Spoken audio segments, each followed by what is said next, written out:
This week, Drew, Nelson, and Rick, and I get to welcome Kevin, president and owner of the Vintage Rock-A-Feller Cigar Group. Kevin is a adventurer by nature, for sure. He's traveled many countries, dangerous and high risk, in search of precious international and gold and silver. He has experience in that. We're definitely going to spend some time talking a little bit about the market as well and some business. I can't wait. I might adjust my portfolio right here in front of all you Stogie geeks. Who knows? Kevin is has been a cigar enthusiast for over 26 years, and now, as the owner, he's guiding the Rock-A-Feller Cigar Company and its solid history to a new era of success. In the second segment, Nelson has some news we're going to talk about, and the sticks of the week. Stogie Geeks, strap on your seatbelts. Here we go. Episode 344 starts right now.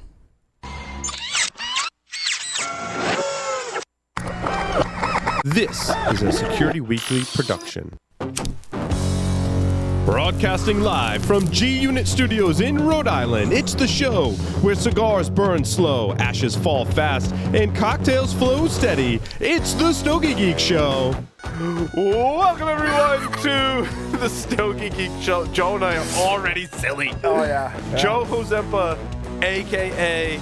Joe Hollywood, is here with me in studio. I'm fired up. So we also have remote Drew, who is remote over in Texas. Look at you. You got some Stogie Geek swag going on in the background. Got my banner. Where are you? Yeah. Oh, yeah. I'm all set up for the Stogie Geek mobile lounge.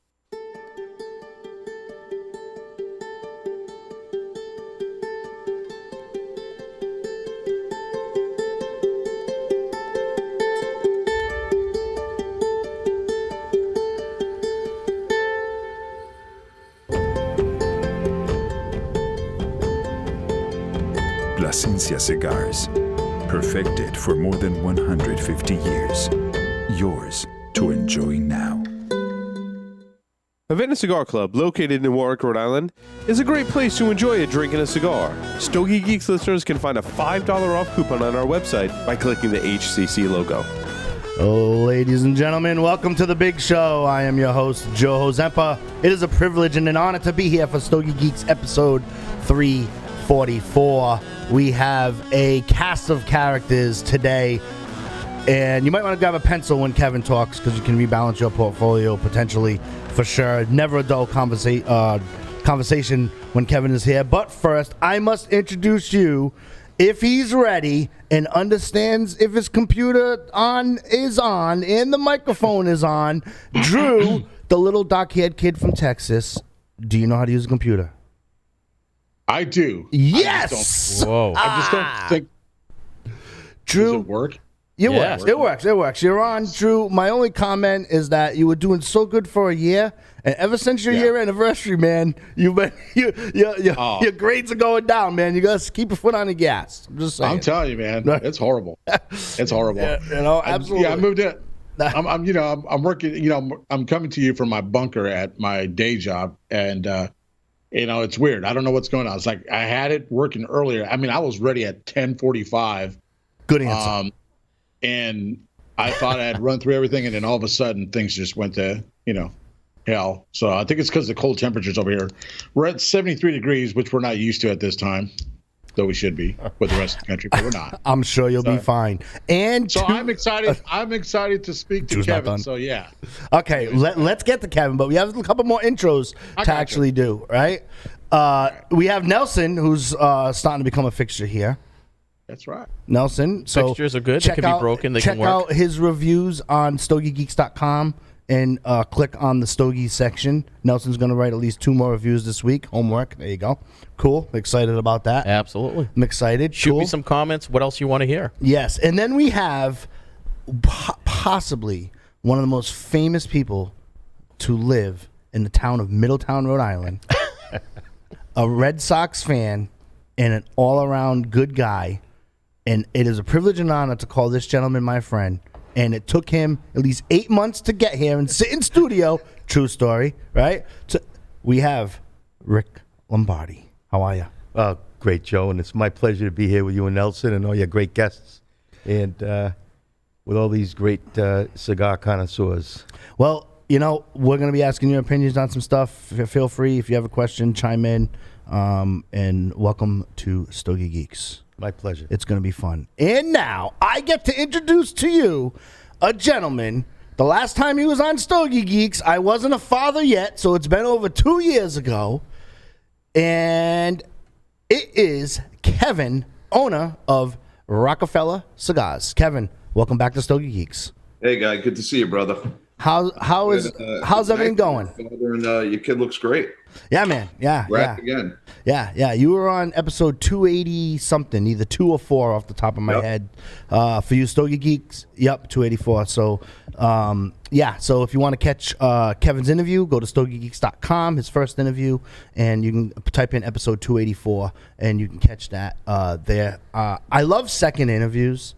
Right, because second interviews for us here, format wise, is we get to kind of do like a deep dive, right? And I actually get to do less talking and more smoking, right? And it's really cool. But give us an update as to Rock-A-Feller over the past 2 years. How things are going. If you want to talk about COVID, we can. I don't want to. Shine a light on more darkness. I think the media does that well enough there. And kind of let us know like how it was from your transition over the past 2 years, because I believe in our last interview, a couple of years ago, you were starting this venture as the sole owner of Rock-A-Feller Cigars. So take us through that. So when I was on your show last time, which was about, I guess, 2 years ago, I was like a year into owning the company, and a lot of things needed to be fixed. We wanted to decide what markets we were going after, and we did. And the company since then has been doing phenomenal. At the time, we were dotting our I's, crossing our T's, keeping grounded, staying exactly where we need to be. But now we're in 6 markets in the United States, and we're growing. We're growing in social media. We're growing the amount of consumers that we want to put Rock-A-Feller hands into. And since then, we've come out with a lot of different blends, and we're working on even more blends. I think back when I was talking to you, we had the Nicaraguan blends out of American Caribbean, and we didn't do anything with the Dominican factory. Correct. Since then, we started working with Victor de la Cruz, where original cigars were made before I bought the company.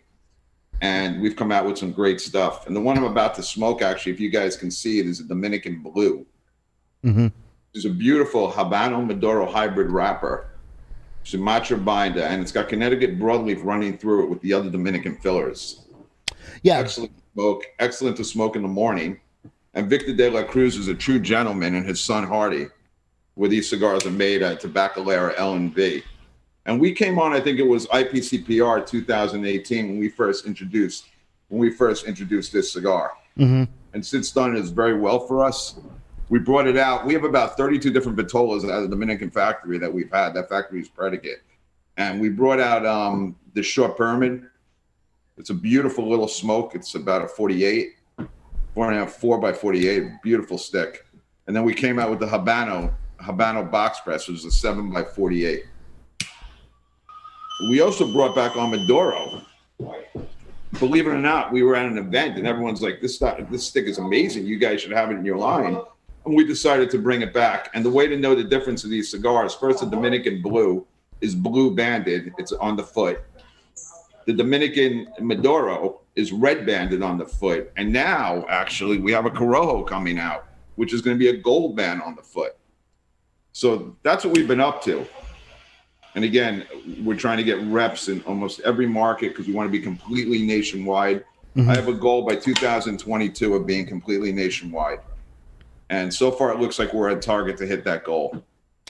That's good. That and you look at that from a business perspective, and it sounds, everything you just said is not an easy accomplishment. Right. Like or when you're talking to me, in my experience, I'm saying, okay, yep, launching that stick, that's 6 months. Perfecting the blend, making sure that's done the way you're done. There's just 6 months there. Then you get your distribution. Then you get whoever your reps are now, where they're working in your current markets that you're in, making sure you service them right? That's one thing that I want to make note of is from knowing you a little bit over just shy of 3 years now, because I've known you about 6 months before you came on.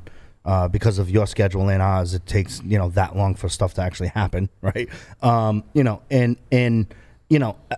You're servicing where you are, which I think is so important because when you've taken over a existing brand, a older brand, and now when you take over a existing company, you have to get the image out of the consumer's head of how it's supposed to taste or how it used to taste in there. And then you have to go back and almost reprogram them, right? To say, listen, you need to try Rock-A-Feller now under my ownership. And that's what I think that you're doing a fabulous job with, of just getting the word on the street and then, servicing the current people that you have. And it's super important because, we can go through a Rolodex of people. There are a lot of lists where people just say, okay, I just want to get it in any shop regardless of this and that, and then do that there. And then they can't service them at all. So, hats off to you for accomplishing that, because I do know 2 of the 3 places that you are locally here in the Rhode Island, and they do very well with Rock-A-Feller. And to the fact that, I went next door, and by the way, sales lead, call them because they're out. Drew, you have a question? Yes. Some buddies of Kevin want to know why he likes Tom Brady so much. That's Steve from Frontline. He's actually the only guy online that you can get these Dominican Blue cigars from as of now. Yeah. And he's in Chicago. Yeah, so I'm not a Tom Brady fan at all. I'm actually an Oakland Raider fan coming out of New York. I know people like, how are you a Raider fan coming out of New York? But let me tell you something, man. When they were the black and silver back in the day, they were unstoppable. And I'm loyal. And I've waited a while, and I think we're getting ready to get there. So awesome. I'm not a Tom Brady fan quarterback-wise. So, no. The guy's done tremendous things. I have a lot of friends from New England, and you can't say a bad word about the guy. Right. But, I think his days are numbered going to Tampa Bay, and I'll probably eat those words. But, the other day he couldn't figure out what down it was. Yeah. Right. He's got a little Joe Biden in him. Oh, boy. We're not talking politics on this. Yeah. Well, Yeah. the memory thing, One of my keys to success is I don't talk politics, sex, religion, or Yankee Red Sox baseball. Good rule. I'm all done. I'm finished. I'm just saying, Actually, you're the only one I talk Yankee Red Sox baseball you get that right. with, which is true. It's probably like 2 people. But anyway. Go ahead, Drew. I'm sorry. I digress. No, so I was saying, so you only can get those right now at the one shop in Chicago? Is that what you're saying? It's not. It's an online. Oh, it's online. Okay. I'm saying you can get it at shops everywhere, but online, the only place that has the Dominican Blue is Frontline. There you go. Okay. Frontline Cigars, Stogie Geeks. If you need the URL, email drew@stogiegeeks.com. He has all the time in the world. Responder and military site. 10-4. Yeah, and not for nothing. Kevin, you bring up a good point, right? Stogie Geeks. Right. If you want to smoke the new Rock-A-Feller, email drew@stogiegeeks.com or Google Frontline Cigars yourself. But if you can't find it, I get it. Especially if you're listening to this in your car or school bus or wherever, right? And now that is super important, right? Online, I've only been preaching that for 3 years here. But we're not online everywhere. We're only online with Atlantic Cigars, Frontline, and Federated. Yep. That's it. That's all right.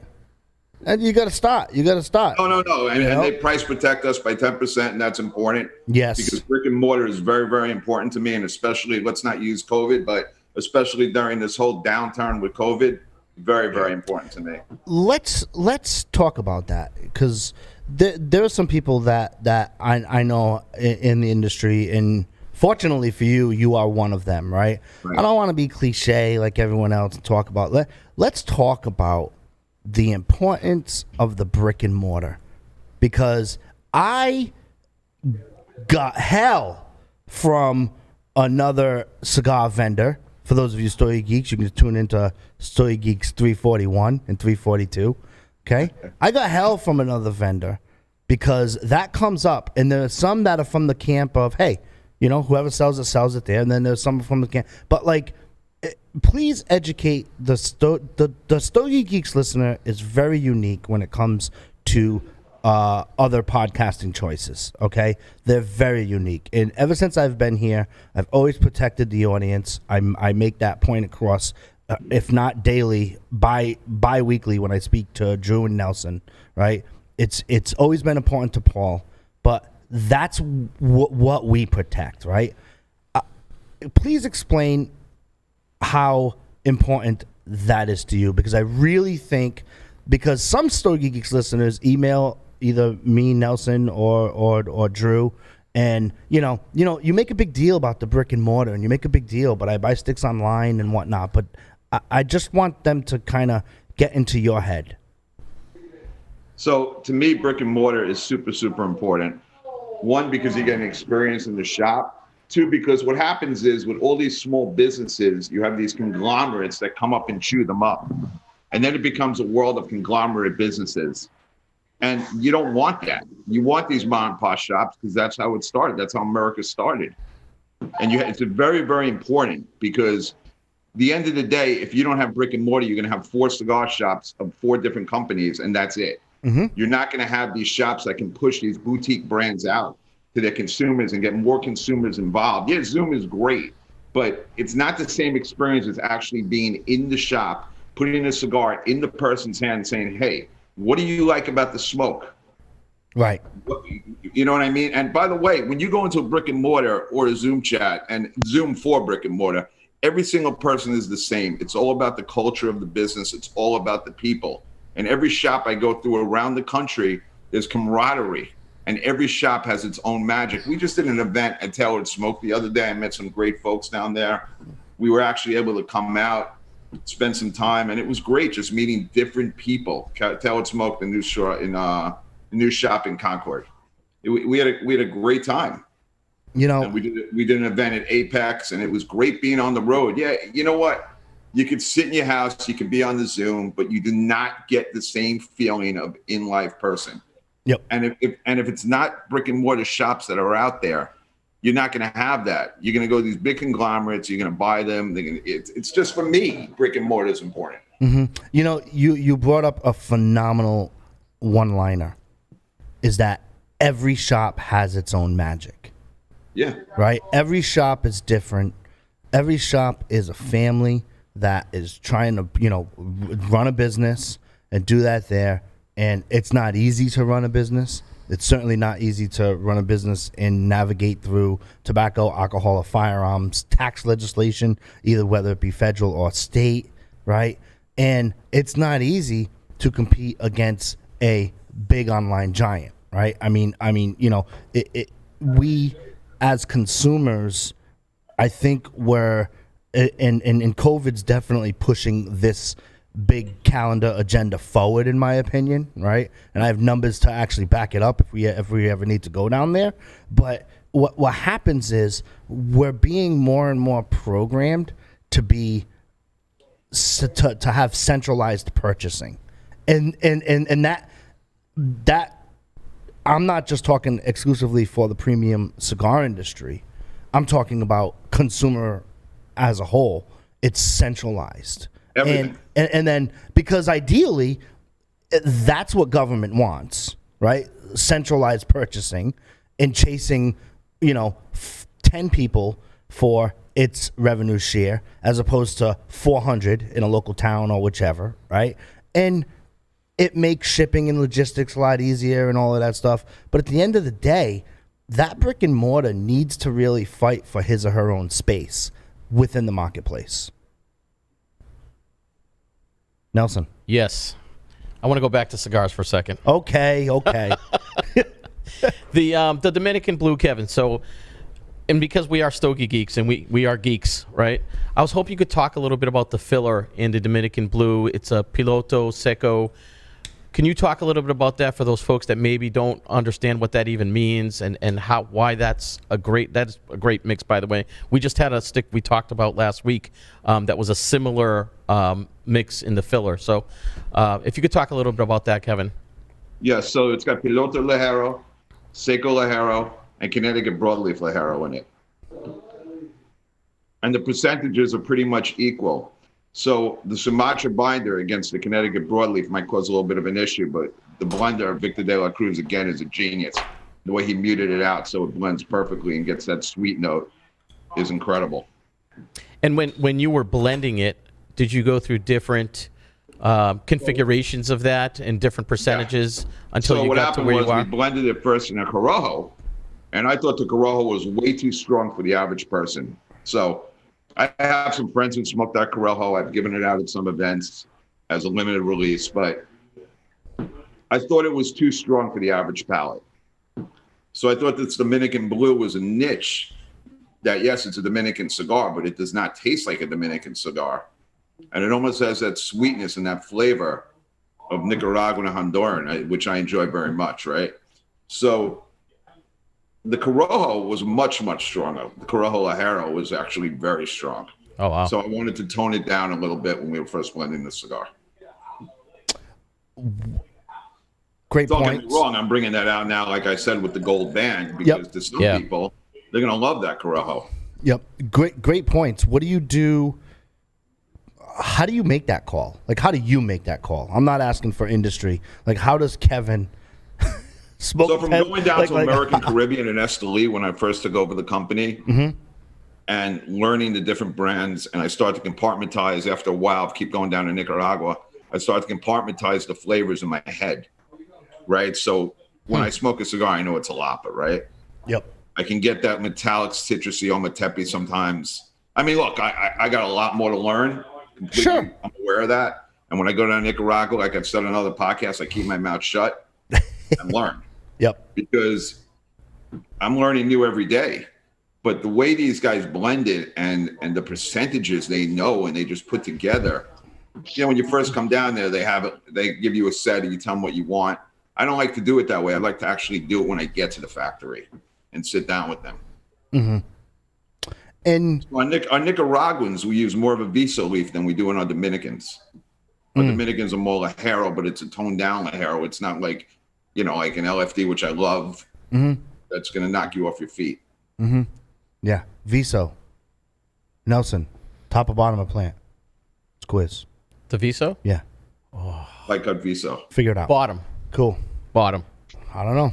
Stogie Geeks, is he right or wrong? The bottom of the Ligero or the top. top of the Seco. Whatever you want to call it. I think it sounds a little nicer saying the top of the Seco. Yeah, right. It's top of the Seco. Right. Absolutely. Absolutely. Have you, Kevin, have you been able to get down to the factory this year? No. No. So it's actually really funny. When I came back before COVID, by the way, I've been losing my mind, so I had to get on the road finally. And it's one of the states, the Carolinas and Virginia, that they didn't have on the list until Tuesday, apparently, but whatever. So I haven't been down in Nicaragua. I'm dying to get back down to Nicaragua. I'm probably going to go after rains, probably January, as soon as they reopen the factories. The Dominican Republic was hit hard, so I haven't been down there either, which I plan on going to in January. So I'm going to do like a little tour of the factories. Yeah, you do a revisit, check up on some stuff, talk about future and potential blends. Quality control and everything. Quality control with the we were shut down. opportunities. American Caribbean was shut down for a very short time. I don't think we ever shut down, but we were half staff for a very short time, and now we're back to full staff. Big topic that's coming up in the industry all wide is inventory. I mean, is that a concern for you, or are you really kind of? Yeah. So when I was coming back in March, when I was coming back, actually, no, I'm sorry. When I was coming back from Vegas from TPE and I saw that everyone was wearing masks, I'm like, something's going on here, right? And then as I realized stuff was going on, I immediately called the factory and tripled the order size. So we had inventory just in case. The issue we've been having is with boxes, not really the inventory of the cigars. Cigars have been good. We try to keep strong inventory. Dominican Republic's actually been a little harder than Nicaragua, but not by much. Remember, we talked about this. I know you're going to segue into this, but to me, tobacco is like better than money in the bank, right? Liquid gold. So in my opinion, you want to hold as much inventory as you can. I think that differentiates us from other boutique brands. Yeah. Yeah. And I can't wait to get into the investment part of the interview. I'm actually looking at the time because I want to save some time for it or whatever. But Rick is squirming in his chair. He has a question. So I got 2 questions Go for for you. it. And you brought up something that I wasn't thinking of until you mentioned. So the percentage of inventory that's coming in, I know that, it's been tight. You feel that it's loosening up? I feel like it's loosening up a little bit. Yes, it has been very tight, but I still think there are issues with making the boxes. So the question I have to shift a little bit, as Jojo and you were talking earlier about the business aspect of this, and I look at it from a little different perspective because these guys know my background. But when you talk about the brick and mortar and you talk about how it's, no matter what industry you're in this country, brick and mortar, whatever business it is, it's the lifeblood and the backbone of our country. The small businessman are what makes things tick. Okay, not the big companies, because the big companies are limited, but it's the small brick and mortar. And because my question to you is, Yes. as you roll out a new brand, reinvent a new brand, as I hear it, I'm learning as I listen to you, with what's going on in our country in general, and every state is different. So, some states are wide open, some states are somewhat closed, some states are not so much, and we find here in Rhode Island it's still a little limited. But are you finding it a challenge as you move from state to state and locale to locale to get this up and running and brand your cigar and get it into these shops? Because the small shops are hurting, and Rhode Island especially, with the limited capacity and what we're seeing. So my question to you is, how much of it has it been as a challenge for you around the country to get this up and running? So that's why I want to get on the road as much as possible, right? And to get back out there. But, there's ways of doing it too, like sending out samples out to people and then having smoking with you on Zoom. So during this whole downturn, social media has been very, very important. You either get it or you don't. Correct. And if you stand forward and you go forward with social media and let people enjoy that experience, they're going to want to smoke your cigar. And a lot of guys don't get that. We're in the 21st century. It's like electric cars, oil companies, right? We're in the 21st century. And by the way, I'm not throwing this out there, but in my opinion, oil stocks are so cheap, they're not getting much cheaper. Just saying. Okay, wait. I got to write that down. No, wait, because I've purchased. No, I know you wanted to hear that. No, wait. Gold He's been stocks waiting last for that. time, how That's cheap they actually were. that's And they actually never got any cheaper, did they, brother? right. I'm just saying, like. So what you're saying is buy cautiously because it's going to be limited, or do you think you should buy because no matter what, like they're gonna. The government's gonna. We're not gonna go all electric cars within the next 10 years. So there is money to be made. You want to buy businesses, not stocks. Businesses. Businesses with fortress balance sheets that were able to handle the downturn. Yep. Nice. There you go. Nice. Okay. Good. I'm I have to tell you, there's going to be attrition, right? Of course. So a lot of these oil and gas companies, a lot of them bankrupt. A lot of them aren't going to survive. But the big ones are going to survive. Talking about big, he was just saying the big ones are going to survive, and they're going to swallow up their reserves and their assets. Yep. Right now, you're probably in a range from 30 to 65 in oil. You'll probably hit Brent 65 at some point. But those stocks have been so depleted and so crushed that if you have patience, you could get some triple baggers in them. Yep. I bought 3. I'll take it offline with you because we don't have enough time to do that. I would love to sit here for 6 hours and talk to you about what exactly I bought. There's always a sector in the market. You can put on 4 trades a year. You don't have to day trade. The problem with a lot of people, a lot of these young kids on Robinhood and everything, they're beating the market. They're doing great. Fractional shares, whatever it is. I wrote a paper in high school called Wall Street Legal Gambling because at the end of the day, the market will win. You can stay in as long as you want, but at the end of the day, the market will win. However, with the Buffett philosophy, or other people's philosophy. If you put on 4 trades a year, when you have greed up here and fear down here, eventually when they get above those points of greed and below those points of fear, they work if you do your homework and you pick the gorilla out of the sector. Yep. And they revert back to the mean, whether it's a trade or it's a long-term hold or it gets bought out.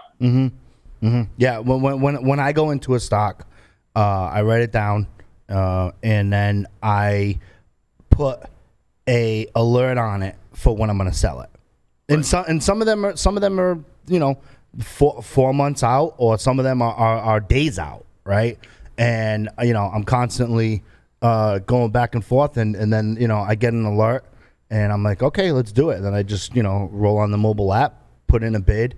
And what's super crazy right now is it's amazing how you can buy stocks that are like $18 regular average value, and they're like $6, and you put in like a day bid and say, yeah, I'm gonna go like $4.89, and sometimes it works. Like sometimes it works, and then it's like, oh crap, I bought that for $4.89. They were asking this morning a bid of $6.10, and then you just then once you get in, I mean, you have to stay pretty active on that day when you check your if the slips went. A couple I've gone like that day and then the next day. A couple of them I put ridiculous bids in to see if I could get it, but it's amazing how it'll fluctuate with that day, and you can put in a lower bid, and it just might get there, especially after like that 10 o'clock Eastern Standard Time rush. Everybody's done their overnight trades, and then people tried to get in, and then it's kind of like a little bit of a lull for whatever reason. It just seems to dip quick. It's quick. It's like it's like an 11-minute dip maybe, right? I'm using an average, right? It just dips and then goes back up to its thing, and if you can catch it on that dip, it's a difference in owning 10, 15 shares. Well, you got to watch the VWAP, but yeah. Yep. But the thing is, when you buy value of real companies when they're beaten up, that's the hardest thing to do because people are petrified at that point, and there's blood in the streets, and that's the bottom. You know what? Jesse Livermore said it best. The hardest thing to do is sit tight and be right. Right. But it is, no matter what it is. Right. So, and it's amazing how, I'm involved in that, obviously, involved in within cybersecurity, involved in premium cigars and seeing how the industry flows and stuff like that. And it's almost like, it's probably, which is how your background in business and now you own in vintage kind of like collide, right? Because, when you start a boutique brand there, or a small batch brand, or however you want to label it, right? When you start that, like, you have to make a decision. Do you want to go long? Do you want to go wide? Do you want to just do this? Like, you know what I mean? Like, you have to make business decisions daily, I'm sure, some of them, right? And then there are some that are about a quarter out, or if you make a decision today on this, you're going to feel the benefits 3, 4, 5 months from now, and you got different sectors going on within your business and whatnot. Take us through less of stocks. You gotta go big or go home, bro. But you gotta, and you can't be halfway pregnant. You really do. You gotta go big or go home. Yep. You have to have a vision. Yep. Because if you go into it with scared money, you're not gonna make money. You're not gonna build it up. Me as a cigar smoker for not 26 years, but 36 years. I started when I was 19. My grandfather. You need to change your website. Occasionally, more and more got into it, but you have to have a plan and a vision. Otherwise, you're gonna hit a brick wall. And a lot of boutique companies in any industry, whether it's cigars, wine, spirits, anything, yep, go out. 75% of the businesses go out. That's a fact, right? Some crazy number like that. I don't know the exact number, so don't fact check me. Just kidding. But somewhere in that range. You have to believe in it, and you have to have a vision, and you have to look 3 years into the future. Right. That's a little hard in our industry when we have regulatory groups always after us. So with that information, Kevin, right? How did you? One of the questions I had, and this ties right into what you just said, right? So before you got into Rockefeller, right? How in your thinking, how did you get to that, right? Knowing what you just said, 75%, whatever it is. I'm sure everyone's fact checking right now. Whatever it is, right? How did you get to the point you say, yeah, you know what? On the 75, go ahead. Yeah, right. How did you get to the point you say, you know what? The hell with it. I'm going to pull the trigger. I'm going to buy this sucker. So I'm still working on Wall Street. That's a great question. I saw the market changing. I saw the commissions going lower, changing. I wasn't traveling. I had a son that was born. I wasn't really traveling out to those crazy places I used to go to, you know, Terra Linda, Chile, and all that crazy shit down in South America with no embassies, which was a crazy time in my life. I love cigars and I wanted to give it a shot, right? But before I gave it a shot, I sat down and I got involved with this guy. That was the first mistake because I didn't check the retail stores, but it's okay. I ended up buying him. He actually came to me first and said, I'll buy you out. I said, if that's what you want to do. And then when I realized he wasn't going to do that and I bought him out, I sat there and made a game plan from day one before I moved forward.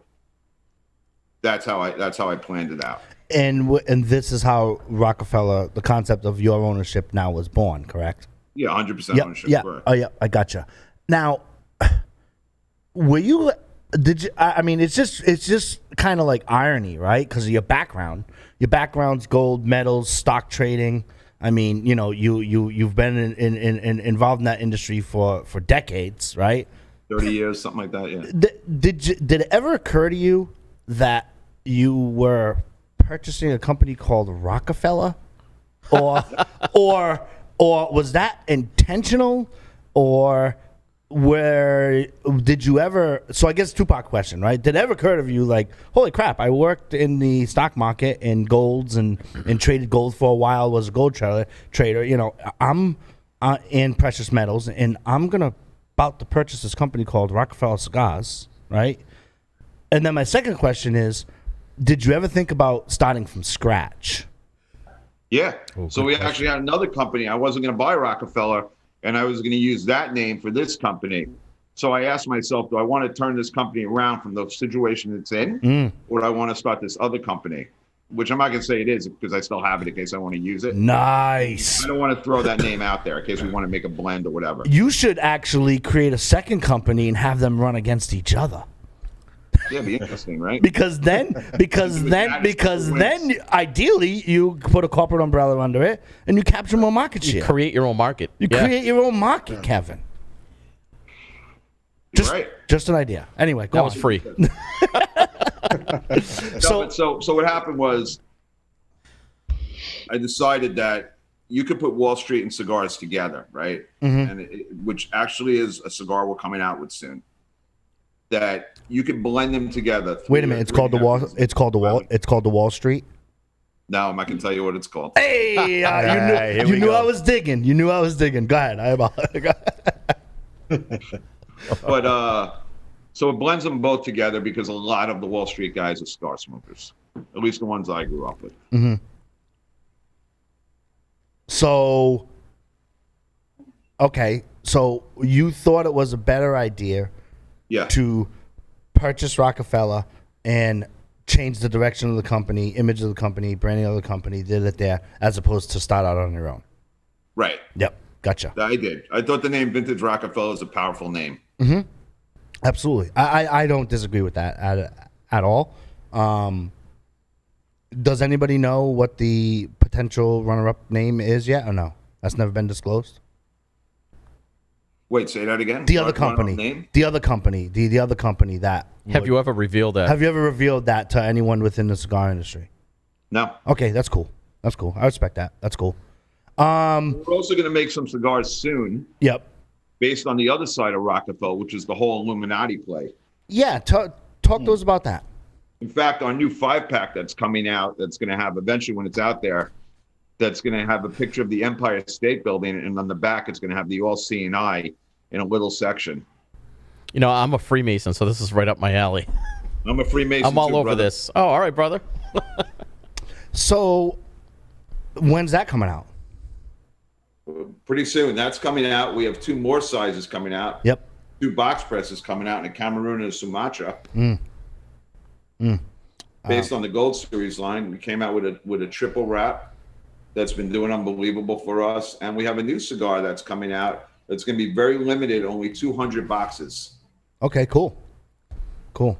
It's going to be a signed box by a certain artist, and the cigars will be made by Aganosa. Ooh, nice. Everybody's going to him. He's going to be busy. He's a busy beaver, that Aganosa. Now, we were working on that blend for a year already, though. Yep. Yeah. Yeah. And then COVID hit. But yeah. Yeah. Yeah. That's cool. That's super cool. Things happened where we couldn't, it didn't happen right away. I want to try some other stuff. Right. Right. I think collaboration is really good for any industry, as long as both sides can get what they need out of it. Right. There, and it seems to be that Aganos is like the flavor to do that there, and I think that tobacco is sensational. But all the tobacco, a lot of these companies have great tobacco. Right. Now, how do you? With American Caribbean in Esteli, and they have tremendous tobacco. Mm-hmm. And Jose Valdez is a tremendous blender. Mm-hmm. Yeah. We love it. Yeah, absolutely. That's super cool. That's coming down. 5-packs too. There's a lot of that going on around, and I think that's going to be a thing, and that's really here to stay. I mean, technically, you can always get a 5-pack, right? You go to the shop, but see, again, consumers. They like it. They like it because you make the decision. You almost make the decision for them, and I'm not saying that that's a good thing or bad thing. But in regards to consumer behavior, that's a program thing that we're used to, right? Yeah. I mean, Amazon is like a king of that, right? Hey, you bought this. How about this? And you're like, shit, why the hell not? It's only one extra click. It's 20 more bucks. Give it a Fibers shot. are very popular, but even if you can do it as a sampler, right? Because no one wants to invest initially in a new box that, hey, I've never tried this shit, right? I'm going to invest $100, $200 into a box. But if I can get a sampler of a brand, that's a home run. Mm-hmm. Yeah, right. We want to put each different cigar in that sampler so they can try it, decide which one they like the best. That's the best way, and That's awesome. and I'm actually. By the way, Joe. Yes. I'd love to have the data on that to see how many people each one likes of the other. You know what I mean? Yeah. Well, that you got to set up internally online, right? Right. But we can talk off air about that to have you put a promotion together to if they've purchased it. Did you package it yet or no? So no, because of COVID. So okay, because you could put it out. We send it out to a certain manufacturer. They make the bags. Mm-hmm. Then we take the bags. We send the bags all to Nicaragua. Nicaragua packs them with the cigars and ships them back to Miami.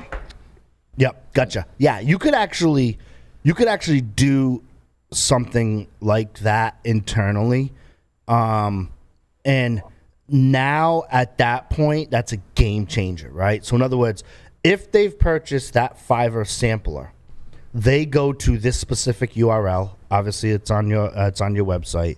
Right. They log in with an email, and they can rate which one they like. You can either do that. There's so many ways you can do that. I don't know that anyone's even ever done that. No one's going to do it until now. So hold on. Okay? I got to sell it first. There you go. Right? Got to sell it first. Right? This is why people listen to Stogie Geeks, because we create this crap. Right? So what'll happen is they'll go to your URL. Now you're dealing with hard data from your consumers. And then at the end of the day, you now have a ton of emails to let them know, hey, we're going to come up with a new blend. Right. We're going to do this. We're going to do that. We can take that off air. We can certainly make that happen for you. Like, we can definitely make that happen for you. And I think experimentally, that's what I'm talking about when I'm here week after week after week. And Drew and Nelson have to hear me say, we need innovation in this industry. We need hard data in this industry, and we need freaking people to quit crying because their sticks aren't selling and put the sticks in the hands that people want, right, and get data back. Sales data isn't enough. Yes. And you bring a point for somebody like me. So I was smoking cigars kind of like you. When I was 17 years old, my grandfather was a piping a cigar guy, and he's only been smoking for 2 years. Yeah. Thank you, Joe. Oh boy, that made me feel good. But the fact of the matter is, I like to say I'm a promiscuous cigar smoker. So I will try just about anything, and that 5-pack deal, that type of a thing appeals to somebody like me because I'll try it, and I'm not I'm not laying out a lot of cash, and I can sit back and I can enjoy it and try it. But for someone like me, and Jojo will tell you, it's all about what you like and what what your taste is, and I always say this, and I'm a big believer in that old saying that Lou Rothman said, the difference between a $2 cigar and a $10 cigar is $8, and it's all what you like. And he said that all the time. And that is so true in the cigar business, when people will smoke what they like. And when you put those 5 packs in somebody's hands, and you offer that type of a thing where they can try different types of cigars, I think that's huge. So, yeah, I think you're on you guys, Nelson, you're right. You're on the right track. Yeah, and to back up what Rick is saying, and Kevin, you know this, obviously. You have enough vision for your company. I get it. But for the Stogie Geeks who are just watching or listening, it's a journey through the Roc-A-Feller portfolio. Yeah. So it's a journey. And then now you're giving them a chance to say, hey, tell me about your journey. You know what I mean? Which ones you liked, which ones, because now it's going to lead to data from, hey, man, people really like the Corojo, right? Like when you're telling me Corojo or Sumatra, in my mind, I'm going Corojo first. For me personally. It does a little more than that too, right? Because Kevin ends up with tons of data, which is fantastic. But me as the consumer, now I might say, you know what? These 2 sticks, they really align to my palate. Now I'm going to go buy a box of those, right? So it's not just, he collects data. It's a win-win. He wins, the consumer wins, because now I don't have to buy an entire box to explore his inventory. I can go through and say, like I said, I got these 2 sticks. Shit, I'm going to go buy a box of these because I love these. Yeah. Right. It's the experience, right? Yep. So you have an interactive experience with the consumer. Absolutely. Yep. Absolutely. That's key. It's that engagement I think that Joe talks a lot about, that it's getting in the hands, and I don't think you just mean physically. It's like something like this, like it's getting in front of the consumer somehow in an innovative way. Yes. Yeah. It's just the industry. If we're keeping this discussion to the premium cigar industry, okay, it needs an infusion of creativity outside of the stick. And I think, but by the way, these growing pains that the premium cigar industry has, they're not outside of the norm from business. Okay, so in other words, if the 5 of us started, say the 5 of us were all artists, right? Kevin paints, Drew does clay, Nelson does this, Rick does this, I do this, right? We all have different aspects of that. And then we started like an artist guild, and we knew nothing but to create what we love, right? The business function of the guild could be fledgling, right? Unless the company is formed together first from people who do aspects of the business. And what I mean by that is, let's say Rick is really awesome at building wood sculptures, right? But he also has a degree in accounting, okay? And you do the paint or clay, I forgot what I gave you, right? Whatever it is, right? But you have aspects in this business function, and this one can do unless you have that dual thing. So I think what happened in the industry, getting to my point, is that everyone focused on what they love, producing an awesome creative stick, that they forgot, how do I get this in the hands of people? They forget the business part. Now there are some cigar shop owners who had the business acumen first and then jumped into the cigar industry. Here's how I look. Go ahead. See, here's how I look at it, right? One, you're talking about a think tank, and I agree. But here's how I look at it. You could be in 10 shops, you could be in 100 shops, but you figure that out, you're in every shop. And people don't realize that. They don't realize it. It has to be an innovative, interactive experience. The other thing is, you're going to hit the demographic of millennials. You better know how to hit them. Yes. Because they're the next smokers. Yes. Well, that goes back to your social media discussion, right? Bingo. you see a lot of brands are doing it, and some aren't doing any of it. And definitely, obviously, the ones that are doing it are getting those new millennials and existing customers and maintaining that engagement with them 100%. Right. And Percent of it is marketing, right? you know, like in the cigar industry, I can't scroll through my social media without seeing 50 pairs of ankles. Like, it's ridiculous, right? So all I do is, like, people take a picture of them with their legs crossed or whatever, and they're sitting down and they got their watch, and then I was like, dude, like, okay, it's cool every once in a while, but there's no substance, because if everybody's doing it, then it's watered down. If everyone's just creating a stick and pumping it out, then it gets watered down for the actual industry. Drew, you've been quiet over there. Yeah.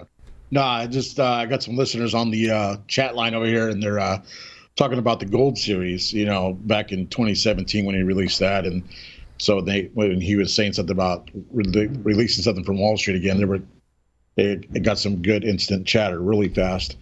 So I was asked to ask you, Kevin, Gold Series, you think you'll ever bring that back out again just for kind of a re-release, do you think? So we had a couple of Gold Series remixes, we called them. Oh, the Gold Series remix, we had one that was a San Andreas, and it was aged for about 2 years. It was a San Andreas, Sumatra, San Andreas, Cameroon. It was a limited release. Then we did another Gold Series remix, was with Connecticut, Habano, and Maduro. Oh, okay. Nice. So you've done a couple of those since then. Yeah, and we re-released the Gold Series because we keep having in demand for it. It's one of our best-selling cigars. And again, the Gold Series comes from my whole background in gold. Yeah. I love it how you tailor the I mean, most cigar shop owners do this in some way, shape, or fashion, right? But they really tailor it to reflect their background. It's smoking one now, actually. There's very few that kind of, there's not some connection there. So yeah, that's super cool. I mean, let's not forget the Lancero, right? Our Lancero is probably one of the best Lanceros out there. Right. Oh, spend some time on that, because Stogie Geek listeners do like Lanceros, but brick and mortars don't really like Lanceros. It's cigar aficionados, but you know what? Back in the day, there were no 6x60s. There were no bigger gauges. They smoked Lonsdales. They smoked Churchills. They smoked Panatellas. They smoked Coronas. They smoked Lanceros. Right. Or the Cuban small gauge. Yep. So when you go to a brick and mortar, or your sales reps go to a brick and mortar and they place an order with you, and I'm sure knowing you're like, how come there's no Lanceros on that order? and it's like you almost want to say, like, well, then that person is not doing his or her job, right? But then the cigar shop owner, in defense of the sales rep, the cigar shop owner is saying Lanceros don't sell. And what I say to every single cigar shop owner is, get off of the chair and sell the freaking Lanceros. Because if they're coming into your shop, there's a need for them to have some sort of want of knowledge. If not, they would buy online, right? Right. Some sort of launch of camaraderie. And I've you switched 6x60 guys to Lanceros. Well, excuse me? What was your comment? I have switched 6x60 smokers to Lanceros. Of course. The only thing that creates the problem is they can't get the feeling of the cigar out of their hand. Right. They like holding that bigger cigar, which I get. I understand that. Well, tell them to grab their freaking thigh and then smoke the other hand. Tell them Joe Josepa from Stogie Geeks says, Jesus gave you two hands, okay? And if you have two hands, put one hand on your thigh, and the hand you use to write with, or the hand you use to smoke your cigar, hold the cigar in, or vice versa. Because then you would. It's beautiful. Right. And I've done that too, like shop internally. Like, people like, oh, have you tried? I'm making what was it? The Tabernacle, right? It was a Tabernacle, and from what Foundation, right? And they're like, oh, have you tried this? And it's the bigger end gauge. I'm like, have you tried the Lancero? And they're like, no. And I'm like, dude, that's where it's at. And that's exactly how my dialogue goes. And sometimes they either find out if I'm full of shit or know my shit. The ones that find out that I know my shit are like, you know, Jojo, I tried the Lancero. You're right. I'm like, Lancero's where it's at. Like, you know what I mean? And that is such, it's like I almost, if I were a cigar rep, I would like do an event and my events would be Lanceros. Like, you know what I mean? Like, get them in the hands. My favorite size. I agree with you. Yeah, and you know, I understand if you're golfing or fishing, it's whatever, you know. But honestly, you know, Connecticut Lanceros can be tough because Connecticut wrapper is a little bit more delicate and all that stuff. But I mean, unless you're smoking a freaking cigar in 15 mile an hour or plus wind, it shouldn't be an issue, right? Yeah. It shouldn't be an issue. So when every single brick and mortar tells me that I don't know what it's like because I didn't own a cigar shop, I say, oh, I do know what it's like. I used to own a cigar shop in Providence, and you know what we sold? Robusto Lancero, or the little freaking the Peters, like the little freaking Corona, double Corona, like, you know what I mean? I'm finding more and more cigar owners though of cigar shops are excellent. You know what I mean? Like they really sit there and they know their customer. Right. I mean, I was at one the other day called Hogshead in Fredericksburg, Fredericksburg, Virginia, who they just took our cigars in. And this guy, Bob Moore, is a great guy, and he knew exactly about cigars, and I was pretty impressed. And he picked up my Dominican and knew it was Lajero. I was pretty impressed. Yep. Yeah. If you know your customer, you're going to know what they want to smoke. You're going to teach them about the product, and you're going to teach them, you know, if they come in first with flavors and then eventually Connecticut and they go up the line. So you need somebody to teach them that stuff. So I think it's very important to have the right person in a cigar shop. Right. The right person you don't get that at non-brick and mortar. Going back to his point, that brick and mortar is very, very important. Yeah. Yep. But you don't get it in the brick and mortar. But sometimes you don't get it even in the brick and mortar because the brick and mortar cigar shop owner is like, oh, well, I only order Toro, Robusto, Gordo. I'm like, right, but I'm starting to see that's not the case. That's awesome that you're starting to see this around the country. That's not the case at all. Yep, that's awesome. And it should be a trend that should be leaning that way because there are a lot of boutique cigars that I have purchased on clearance and like, well, you know, Stogie Geeks, here's a tip. You walk in there with cash to a cigar shop owner and say, yeah, I want to buy your Lanceros. You can pay probably $3 under the retail all day long. All day long. All day long. So if you want to buy a $5 and it's $10 a piece, you can go 7 times 5 and walk in there and you will get that all day long. And the ones you can't are the one that's the cigar shop that you want to be in. The ones that the guy's like, you think I'm going to give you a Lancero here for 30% off? You're crazy. For a $5, then you're not going to do it with a box because the box is different. The business numbers are different. I get that. But if you start doing that with Lanceros, the one that will not budge down an inch for the Lanceros, selling them. She's selling them. And I actually test it. Like, I go into a cigar shop, you know, and like, what do you smoke? I'm like, I don't know. You know, I especially like if they don't know me, I just be like, you know, I smoke this and this. And I'm like, you have any Lanceros? Oh, no, they don't do well. The owner doesn't like them. Like, really? Like, okay. You might as well, like, start writing your resume because in 5 years, you might not be here. By the way, we got a clam bake coming up on Sunday. We have a great New England rep. His name is VJ Reddy. He's excellent. He was the gentleman I met, right? A couple weeks ago? Yeah, and we're doing a clam bake for Smoke Easy and Stogie's. I think it's Oakville, Connecticut, next to Watertown. And that's a great time, man. If any of you guys are from New England, you should definitely get down there and go to that event. Yeah, so Stogie Geeks, if you want to get in on that action. It's not only us. It's about 4 different vendors. Cool. Stogie Geeks, if you want to get in on that action, email me at joeh@stogiegeeks.com, and I'll put you in touch with Kevin. Cool. All right, let's do another round of questions, and we're going to wrap up the interview. Sounds good. Drew, are we going in alphabetical order, or what's the rules? Yeah, we'll go alphabetical order. Hold on. A, B, C, D. That's you, Drew. Yep, I'm first. All right. So, yeah, just to let you know, Kevin, I've missed you a couple times here in Texas. I'm here in the Dallas area. My home lounge is Prestige Cigars and Tobacco there in Bedford. Yeah, he's a great guy, man. I can't wait to see him when I get back there.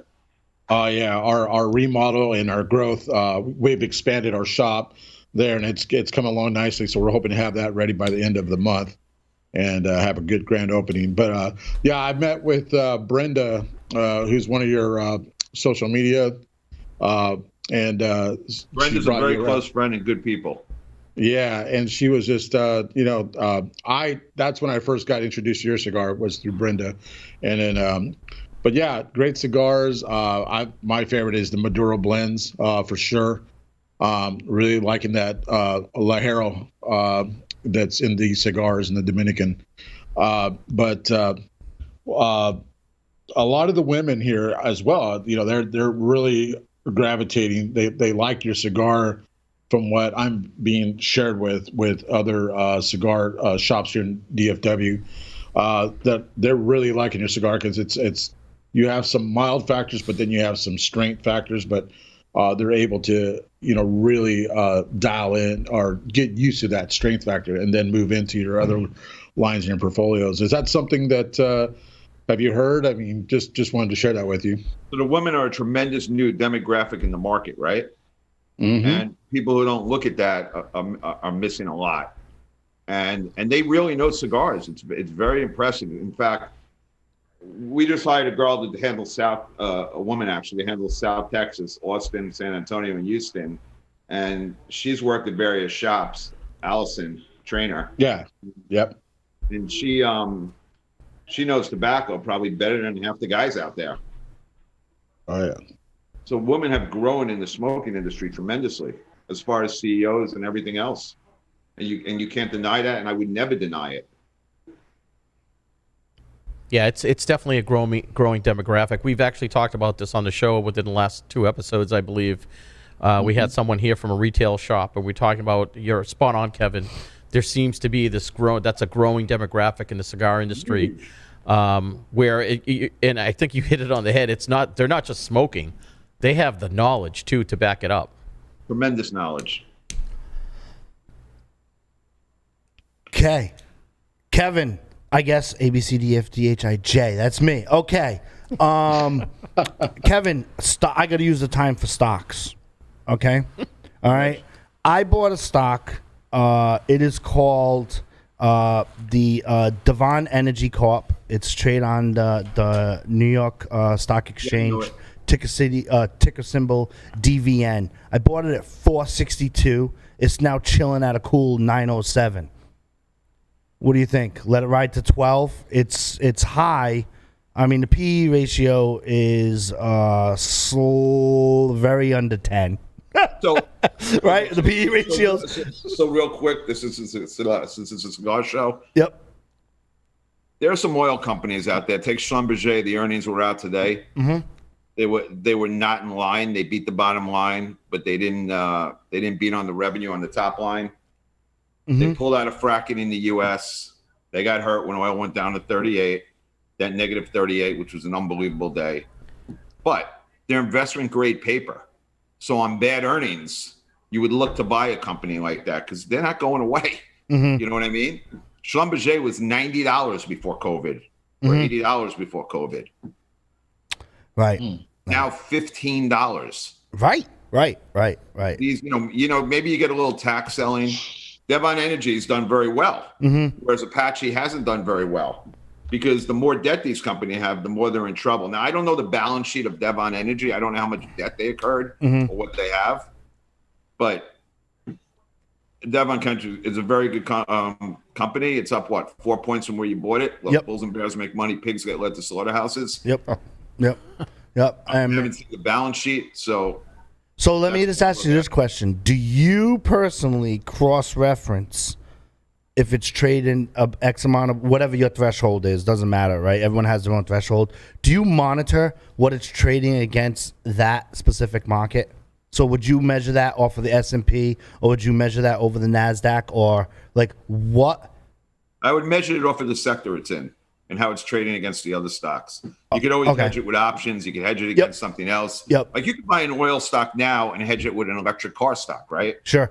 We were buying NEO the other day at 21.5. I was looking at that this morning, and I'm going to ping Johnny and ask him for more time because I was looking at NEO this morning, and I'm like, God, and I was looking at that last week, and it went up like 11 points. So right. So Neo reminds me of Tesla, right? $28. Everybody was shorting it. Yep. And Tesla went berserk. Right. So, and I get not buying Chinese companies like what happened with Lufkin Coffee, which was like the Starbucks of China, and there's accounting issues. And yeah, that could happen. But Neo at 21 and a half gets an upgrade from JP Morgan that's worth $40 a share. Now you got a tremendous amount of shorts. If people don't know what shorts are, you're selling stock against stock you don't have, hoping the stock comes down. Yep. So on pullbacks, Neo looks interesting. Absolutely. And if you were long in oil stock, now you're hedged. So Neo, to me, like Neo is like the Chinese Tesla, right? That's for those of you Stogie Correct. geeks, right? And don't worry, we're only going to talk about 2 more minutes of this, so it'll be back to No. cigars. I'm not going to recommend stocks on here. No.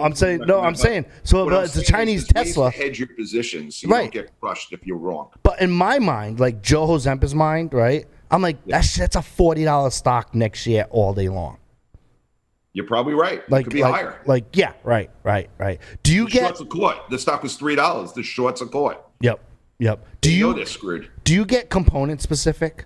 Like, for example, okay, these are the batteries that are in these cars. So No, I don't get that component. Okay, yeah, because I went down that rabbit hole trading wise, and I got a couple that I've bought. Right, and I'll spare you the details and the Stogie Geeks details. But I was like, oh wow, well if these are in Tesla cars and he makes more, and I'm like, I don't know. And to me, like when you hold them for 60 days, they're kind of flat. Right. You know So what I mean? the whole supply issue thing became big when Apple was involved, right? Because who supplied Apple? Right. What semiconductors were in Apple? And everyone looked at this. There was a thing on Bloomberg where you could look at all the supply chains. But you're right. They usually end up flat. Yeah, you gotta like really day trade those and then do that there. So okay, that's good advice. Okay, I've used my round table time. Sorry I didn't talk about cigars, Kevin. You appeared on Stogie Geeks, but I have backup. It's all good. All right. Okay, so Nelson. All right. I'm going to bring it back to cigars. Okay, thank you. And I'm sure that the Stogie Geeks thank you. And actually, this is triggered by a conversation we were just having. So, without naming names, obviously, right? Kevin, I'm sure either the first time you went in or into a shop where you're already there, but maybe you're visiting, right? Because you visit with the reps sometimes. Has there been a time where you went in there and you were like, this guy doesn't even know what he's talking about? Like, have you been disappointed by retail? Because I agree with Kevin, right? And I'm not backing you in a corner because you're not naming names, but has it happened that you left there kind of questioning, like, this guy sells cigars? Oh boy, Has that happened? I love it, dude. It didn't take you That's long. a great question. That's a great And, question. I have to say maybe only 10%. That's it. 5%. So it's happened, though. Which I told you I'm pretty impressed about. Yeah, it's And by the happened. way, I've told store owners that too. You know, I've said, listen, you have a whole new world with boutiques out there, and you need to get them in people's hands. Yep. And if you don't want to, we should Spot do on. it together. But you know, you got to make it together, right? It's like a team, so we do it together, Yep. and then it works.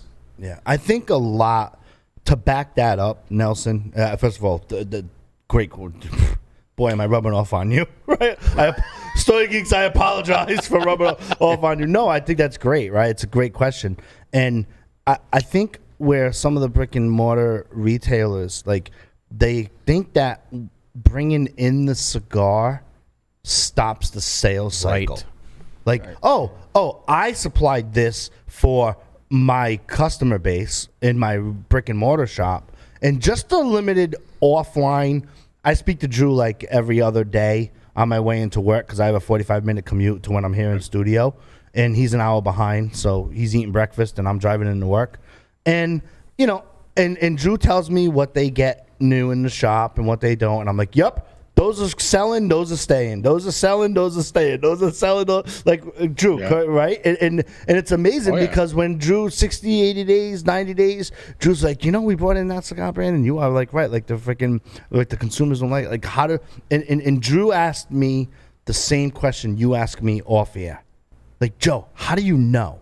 Like, you know what I mean? Like, like for you Stogie Geeks that are just listening, right, and not watching, like, there are a lot of times offline where the like either the brick and mortar shop's customers, if I'm close to them, or their you know the brick and mortar shop owner themselves, or you guys, Drew, I'm speaking for Drew and Nelson here, where you guys ask me, like, how do you know?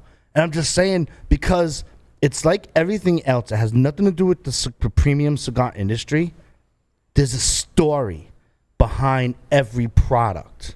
And it's up for the company to sell the story. Not sell it like, old-fashioned salesman or saleswoman or anything like that. Right. But have them want to be part of the experience, right? Like, people are buying freaking Teslas. It's not because they freaking give a crap about the freaking emissions coming from their muffler. It's an experience. No, it's an experience. It's an experience that is turning into a cult. Okay? And by the way, Tesla truck order. Right, and by the way, cult-like consumerism is nothing new. It happens with alcohol. It happens with firearms. There are some guys that are like, I'm a Glock guy. I'm a this guy. I'm a this guy, right? I fired a Glock, right? With a real true Glock plastic piece. It ain't an accurate freaking gun. Nope. You could go back to Edward Bernays in 1929. You could go back to Edward Bernays in 1929, 1930. I wasn't there, Rick. You remember that? No, I'm only I'm almost there, JoJo. I'm almost there, brother. I'm only messing with you. No, but Joe's right, and I think Kevin hit on that earlier, right? I think, Kevin, you actually used the word experience, right? I feel like we talk about this all the time. To me, it's a no-brainer. If you own a brand and you're a retailer, you just said it, Kevin. It's a team effort. You have to work together to sell that. Yep. You can't just put it on the shelf and just let people walk in and browse around. You're not buying a shirt. Right. You're buying an experience. But even if you are buying a shirt at Target, right? I'll use something mainstream, right? If you are buying a shirt at Target, there's some people who are like, okay, I got to buy this shirt because I have a baptism this Saturday.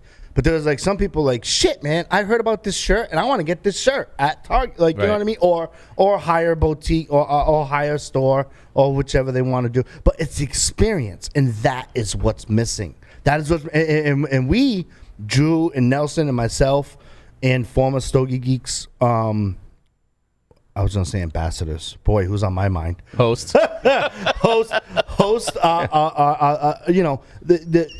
We go there.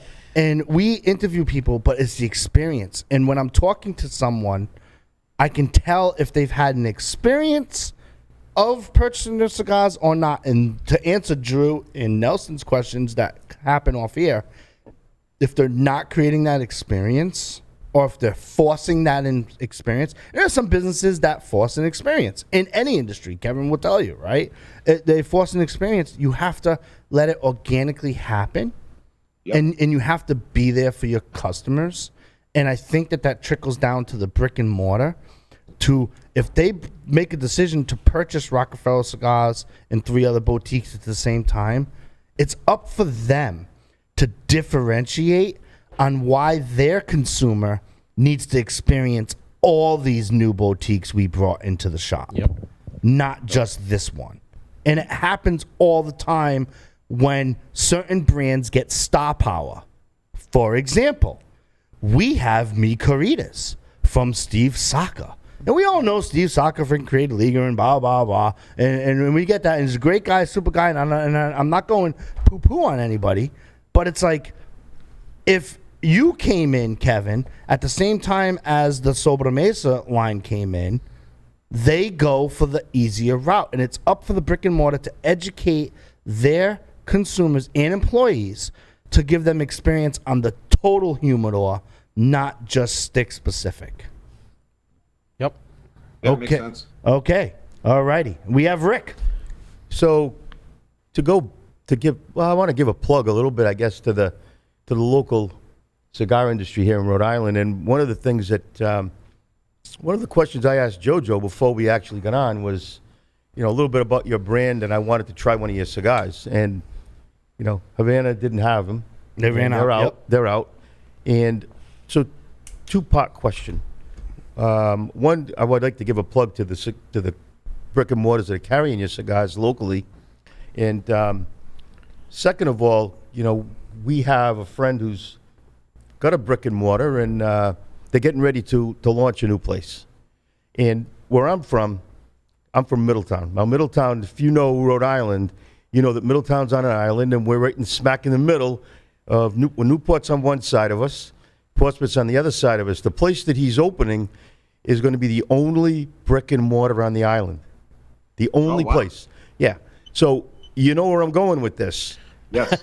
This is virgin country for that. But there are a lot of cigar smokers, and they don't like to leave the island.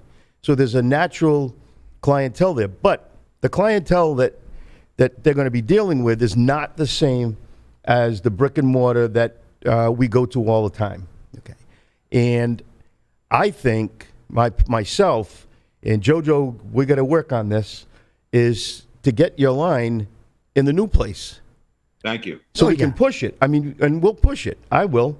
I know JoJo will. We need to, But we need to get their ear, and we need to maybe get you down here and work that. But the fact of the matter is, it's going to be the only one, and it's prime virgin territory. And more importantly, Kevin, where that's going to be geographically located, you're going to have a lot of upstate New Yorkers traveling to the next town over, which is Newport. You will. And I think that you're going to be able to capture a little bit more of that brand recognition. You're gonna capture that.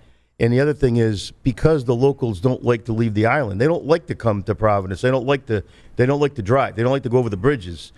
And the fact of the matter is that it's a solid based local clientele. It's going to be that. Yeah. And the location is perfect.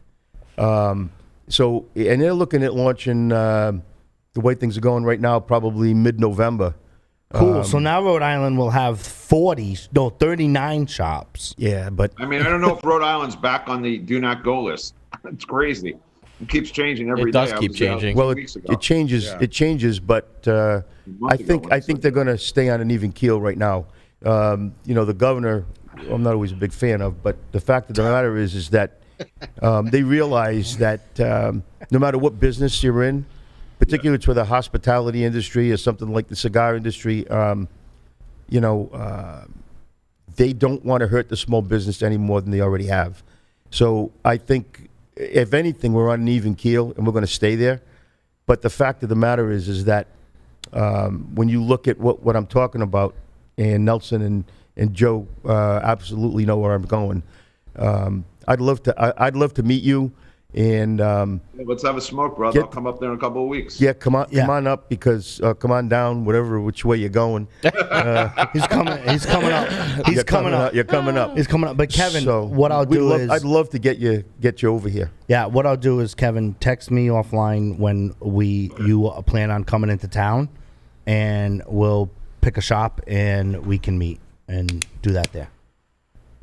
All right, sounds great, brother. Awesome. Well, Kevin, you didn't answer my other question. What? Let's give a plug to the other cigar shops that are carrying your line here, locally. Well, White Ash has it. Vintage has it. And by the way, what Royce did with that hotel in Westerly is just unbelievable. Yeah. Well, I mean, he brought so many New Yorkers. It's just unbelievable. Well, that was from a small cap hedge fund. I mean, amazing. Yeah, it's economic development, and Westerly has like the B+ students that are working in politics, and the rest of Rhode Island, not for nothing, like Rhode Island's a super cool place, right? We have all 4 seasons. They're equally potted. A lot of super cool things there, and I wish that I could have 20 minutes on the Senate and House floor and just say, listen, you guys got a wonderful thing here, and you got to super do it. But this is not a politics show. I would love to do a politics show, quite frankly. There, and maybe we can 2021. Yeah, right. Well, with BJ, we're now in a bunch of stores in Connecticut. I mean, a really nice one. We're in Savannah 25, which is great. Speaking of 2021, Kevin, before we go, what do you got coming up for 2021? He already told you, he's doing 5-packs. No new lines? Not only 5-packs. That cigar we're coming out with was only 200 boxes. We've already sold out of 50 boxes. That's the Wall Street themed one? It's not even going to be ready till the end of November. Yep. The one with Aganosa. Then we have a Cameroon coming out, and a Sumatra coming out. Nice. Yeah. Yeah, so Kevin's busy. Which are going to be beautiful. I'm busy. So, Kevin, last I spoke to you, right quick before you leave, you told me that JetBlue was not a good buy. It's still hanging. Are you still? You think you guys dump it? What do you think? So there's a company. Last one. Yep. There's a company called Volaris, VLRS. It's up from $3 to $8. Yep. Mexico Airlines are a lot different than us, right? Mm-hmm. Now that Air Mexico has been crushed because they're bankrupt, Volaris is going to pick up all that traffic. So if you have patience, again, sit tight and be right. Volaris is probably a great stock. The South American airlines are a lot different than the domestic airlines. They can fire and rehire back. Yeah. I know it's more risky, but the guys who run it, again, everything starts with the CEO down. Yeah. So the guys who run it are very, very smart people. Mm-hmm. That's awesome. So long term, I think that's a winner, especially now. And by the way, they've kept 75% to 80% capacity during COVID. Mm-hmm. Wow. That's unheard of. We're at 30%. Right. I mean, I think at the bottom we were at 77,000 flyers with TSA. Before COVID, we were at 2,200,000 per day. Right. Yeah. So now I think the latest count was 95 or a million. I'm not sure. Right. But you take a company like American, which I got hurt in because I had it during COVID. I got hurt in American, right? Oh, yeah. We won't talk about that, but it happens. So American has the youngest fleet. Will they survive? I don't know. They have a lot of debt. Mm-hmm. Delta has the oldest fleet. Delta, they have to change their fleet. United has to change their fleet. So if American can somehow figure it out with the youngest fleet, paying for headquarters, great run airline. Right now, it's really good. Parker's turning it around. They just got all this debt because of COVID. Right. Kevin, I have a phenomenal corporate attorney. If you ever wanted to do a stock podcast that people have to sign up for and pay a subscription, you let me know. All right, that'd be cool. That'd be a great side pot. And when they sign up to only watch only, so it won't be on all the podcast catchers. They sign up only. That's the workaround. And we just talk freaking. We're gonna do a cigar stock podcast. That'd be fun, dude. That would be epic. Like if you have bandwidth for that. I don't, but I'll make it. I think that'd be super cool. Like super cool to do. Anyway, just hey. If you want in, it'll be there. If not, you can join our little stock club on Slack. I'll give you the details. Sounds good. Hey, Joe, I got one more thing for Kevin. Okay. All right, one more. Last one. Go for it. All right, Kevin. So, does the summer of '69 do anything for you? Bryan Adams. Oh yeah. Got my first real 6-string. Yeah, great song, man. I used to play guitar too. Why? What are you talking to some people over there? I had long hair. I'm not taking out the pictures. I had long hair, and I played electric guitar as a kid. Nice. There you go. Into magic. So There's a backstory here. Yep. Oh yeah, there's a that's for another time. Awesome. On the next podcast, we'll begin with summer of '69. Sounds like a plan. Kevin, thank you for appearing on Stogie Geeks. Thank you. Always fun, brother. I wish you luck as you navigate through all of these crazy waters and legislation. And I'm looking forward to your projects that are coming out. And thank you very much for appearing on Stogie Geeks. Ladies and gentlemen, when we come back, we're going to have some cigar news and what we've been smoking. We'll be right back.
Confidence.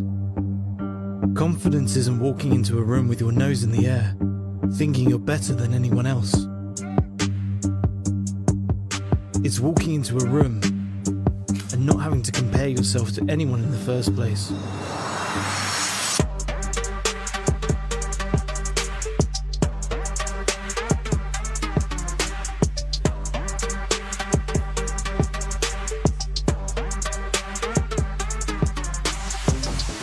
Welcome back to Stogie Geeks episode 344. I am your host, Joe Zempa. This is the Stogie Geeks news and Sticks of the Week. This is the chance where we all get to tell you what we've been smoking and we get some news commentary. And I am super excited about this segment. This is the segment that always gets me into trouble with all of the companies. You know what I mean? It's a good segment that gets us all into trouble. For those of you who are just tuning in, watching us at stogiegeeks.com/live, thank you for tuning in. We really appreciate that. Tell your friends about the show. You missed a fabulous interview with Kevin. Always, never a dull moment. I love talking to Kevin's one of those people I love talking to, like, off air as well, because, like, you know, it's amazing how you worked on Wall Street and you purchased a cigar company called Roc-A-Feller. It just it goes hand in hand. And he told us on the show he's coming out with a Wall Street themed stick next year. So yes, looking forward to that. Yep. And Kevin and I personally get a lot of his sticks confused because I get the privilege to see him like at least every other week during his travel cycles, and he always handed me unbanded sticks that are his. They're either test blends or something like that. And and I'm like, so I personally, like, which one's this? Like, did I smell like the one you had? I had like a year ago. Oh, so, the gold. Yeah. So that's why I was like, hey man, I dug through my humidor. I was like, oh, we have one. I tried to find two. Sorry, Rick.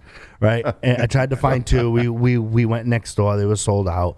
And I'm like, oh man, like, I've had it before. So if we got into a discussion about it, I can talk about it. You know what I mean? But super cool. I also got, Drew, you got some Faltos coming too. So, Oh, nice. You got some Faltos. I threw some in there too. And I have a chance. I only got my hands on one today, the Falto Lancero, which comes out next year. So Nice. I get to do some evaluation. Always love it when companies send me their test blends and ask for critique.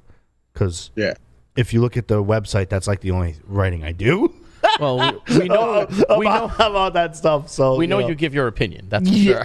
Honestly, it's like they're like, Joe, like, you need to smoke because you will tell me, like, if what it is. That's what I like. Exactly. You know what I mean? So, but anyway, this is the episode. Oh, I'm sorry. This is the segment that always gets me into trouble. I can't wait to hear Nelson's news. I can't wait to hear Drew's sticks. Drew, I don't even know what you smoked because you didn't send them to me. So we'll get them up on the website. You smoked the Christoph? Vengeance. Well, that's weird because Nelson has a Christoph too. I love it how we don't do show prep and stuff comes together. Not planned. You know what I mean? Did you smoke the Vengeance too? No. No. No. Oh, okay. No. Criollo. Yeah, the weak sauce one. Okay. Nice. Wow. Nice. Trading jabs. All right. Cool. Let's do it. I don't know how I feel about this thing. I'm getting used to it. See, in Radioville, I would always be like this, right? So it didn't matter. Like, you know what I mean? Because you're in radio, and I'm always like this. When I was in the radio station, I couldn't smoke in studio.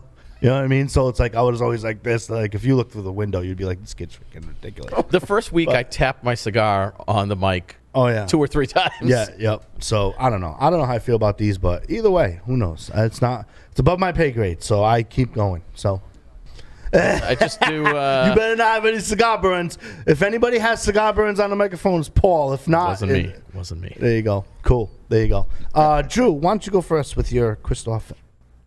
My Christoph Vengeance. Selection. Oh yeah.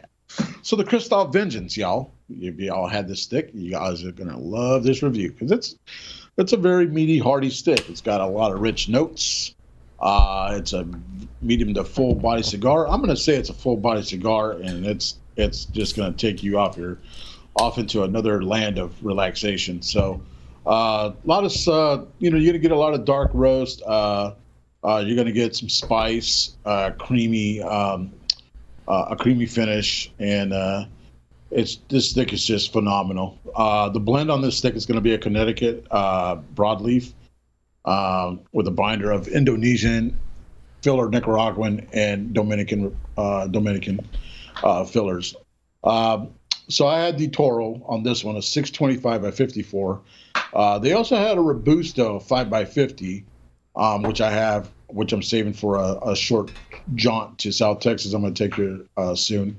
But this, I had the Toro, and I'll tell you, this stick from the get-go had me chasing it. So pigtail, it's got a nice little pigtail in the end of it. Bit that off, did a cold draw, and immediately on the cold draw, you definitely get that sense of that spice that's there. And it's not really overbearing. It's just really, it's kind of refreshing, if I may say that. And then once I lit the Stogie, from there it just started to take its own journey and character. And this cigar, you definitely want to have something to eat before you journey into it. Get a couple of crackers down in you and then start that journey for sure. But yeah, you're not going to be disappointed with the Vengeance. It is one of my new favorite rotation cigars for sure. I've got a 5-pack, and then I bought 5. They were put into a bag, so I call that a 5-pack. And then I went out and bought another 5 of the Robusto. So I've got about 5-6 left now. So great cigar. I'm going to give it a Stogie's rating as a box worthy. Like I said, you can't go wrong with Christoph. They have a lot of nice offerings in their portfolio. The Christoph Pissed Off was another one I have set aside for later on this year, probably in December, to ride up and give you all good thoughts on that. But yeah, Stogie's rating on that. Box worthy. What do you guys think? Have you had? I have not had that one. I've had other Christophs. Are you serious? Yeah, I haven't had that one. I've reviewed other ones on here, but I have not had that one yet. Yes, I'm serious. Do you know how many cigars there are in the world? You've had A lot of cigars. He's had the 6. One of his go-to, which I don't want to turn the Stogie Geeks listeners into a wild goose chase, but one of his go-tos is 685 Woodlawn by Chris. You can get them. They're back in retail shops. See, I can't get them. No, whoa. You can't get them. They're not in retail shops. No, there was because I'm on lists, right, for get notifications. Yeah, but do not send a list. They're not on. You have to call the shop and make sure that there's a certain vendor. Definitely, they'll go quick. They're gonna go quick. Yeah, but his go-to is like a 685 Woodlawn, and I'm like, dude, that's not like a regular stick, and you haven't even had the Vengeance. I haven't had the Vengeance. You have to have that by next week. If you like spice, I mean that's what that is. Oh yeah, wrapper. Oh man, yeah. It just really, like I said, it just takes you to a whole nother level of experience in this cigar, and then you blend that with the Nicaraguan filler and the Dominican filler, and you get a good, nice little Lajero kick in there. Have you had the Pissed Off? I've had the Pissed Off, but I'm not ready to do that one yet. I've already had. Which one you like? I know you don't. You can do a spoiler. Which one you like the Vengeance over the Pissed Off so far, or you kind of swaying? I'm still swaying right now towards Vengeance right now. Really? To be honest wow. with you, yeah. But the Pissed Off, I mean, like I said, I got a couple more of those to take down and really dissect it, and then from there, I think I can come up with something good by the time it's all said and done. So there you go. Cool. Yeah. Let's stay on Christoph because I know you have Christoph. I do, and I was going to suggest that anyways, right? Let's just do back-to-back. Have you done that before? Back-to-back brands? I don't dissect the show. I just kind of buckle in. You just do the show. I do. I just I set the same expectations that I do for the listeners. Just buckle your seatbelt and let's go. We just go. Oh, yeah. Well, I had the Christoph Criollo, and I did try it because of the 685. Yep. Because I enjoyed that so much, and I'm like, all right, I got to try another Christoph, so I try the Criollo. It's it's not a Pudo, it's a Dominican wrapper binder, but a Dominican Nicaraguan filler. I had the Robusto 5x54. I pulled this off their website. They actually had a description of the Christoph Criollo where they say It's made in the spirit of an elite Cuban cigar. The Christoph embodies the taste and richness of a true aficionado, that a true aficionado is looking for. With a rich, oily wrapper, pigtail, and uncut foot, the Christoph tastes as good as it looks. So we'll see if that came true. I started this review with it was a medium nutty cigar throughout, the whole thing. It just maintained that nuttiness throughout. It had a nice, I got to say, it looked really good. A nice, smooth Criollo wrapper. Very, very, only minimal veins in it. Also had the pigtail cap. Like Drew mentioned, I'm not a Neanderthal like him. I didn't bite it off. I actually cut it off with a guillotine. So I chopped off the pigtail with that. I don't know what it is. I like the closed foot. This was a semi-closed foot, but I like the closed foot cigars. I don't know if it's just the flame when you light it and you get this giant flame. I don't know what it is, but I just like them. So I was kind of stoked for that. I really enjoyed it. I know I'm weird. Whatever. Incendiary. That's okay. Incendiary. Exactly. Incendiary. So and right away that nuttiness hit me. A nice, and it was nice though. It was not a bad nuttiness. It was a nice nuttiness with some mild sweetness that I really couldn't put my finger on, but there was sweetness with some nuttiness. That's how I'll call it. I got that right off the bat. As I went into the second, third, it did get a little, I got some mild pepper with the sweetness, which was actually kind of nice. I enjoyed it.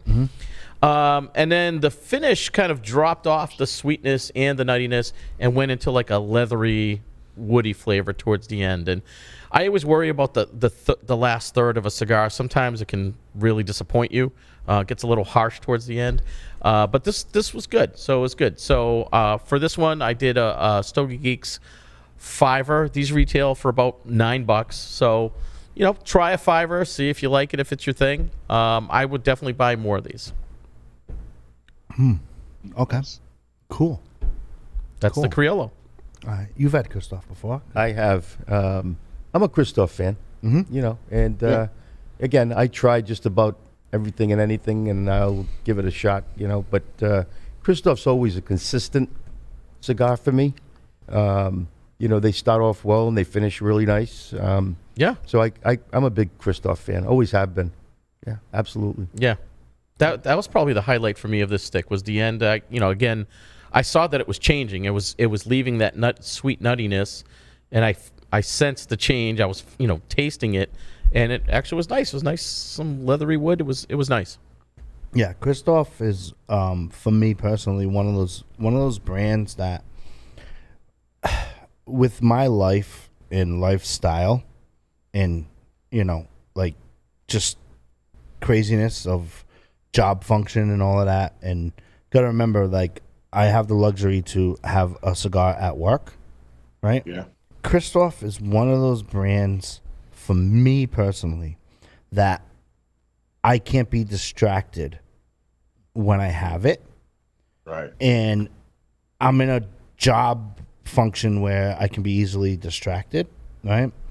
And you're also smoking cigars, so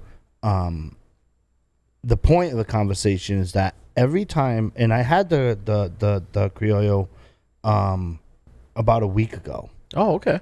Because last week when we ran into the Christoph rep, John, I said, man, you know what? And in my exact words, I ran into him over at Churchill's. And I says, man, you know what I had of yours the other time? He's like, what? He always rolls his, him and Jared always roll their eyes, right? Because they never know what's going to come out of my mouth, right? I'm like, I had the Criollo, man. I'm like, that's a freaking good smoke. He's like, yeah, man, it's a. I'm like, no. I'm like, you don't understand. Like, I had it, and it stopped me, and not all the time.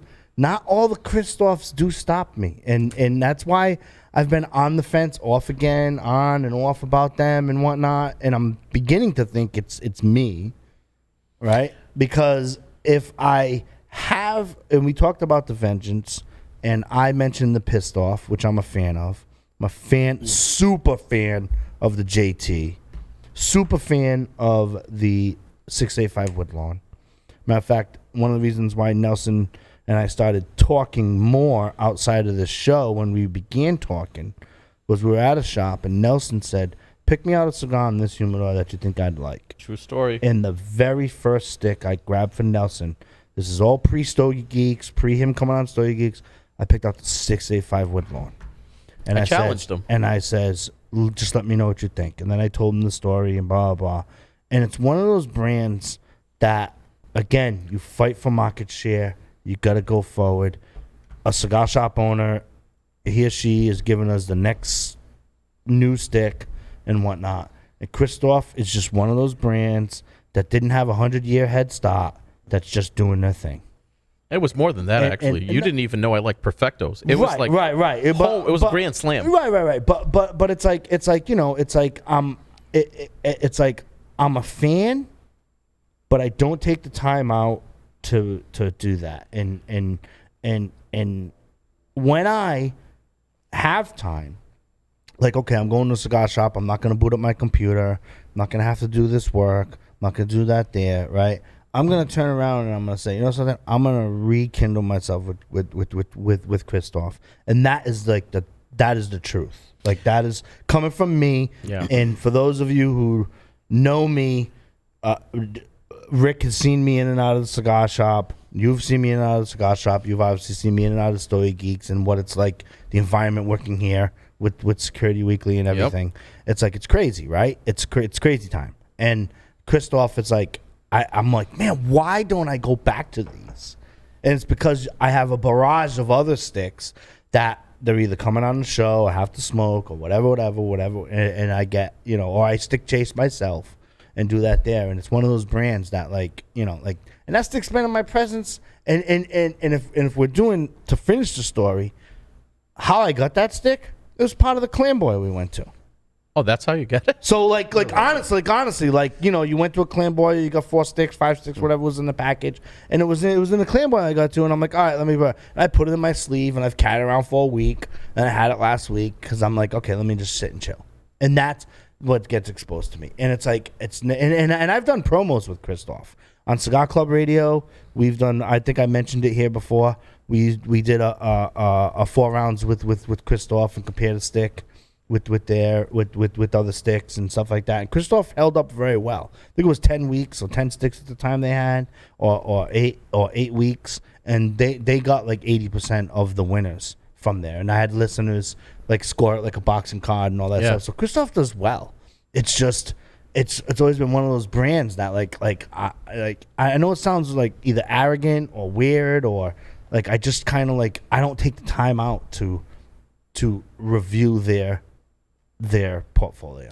Yeah, personally. But I think you hit on something. I don't know if you've talked about on the show. I know since I've been participating, we haven't talked about it, but that's a true statement about the experience, because there are sticks, right? There's a reason people say, oh, this is for golf. Sure, right. This is for mowing the lawn, right?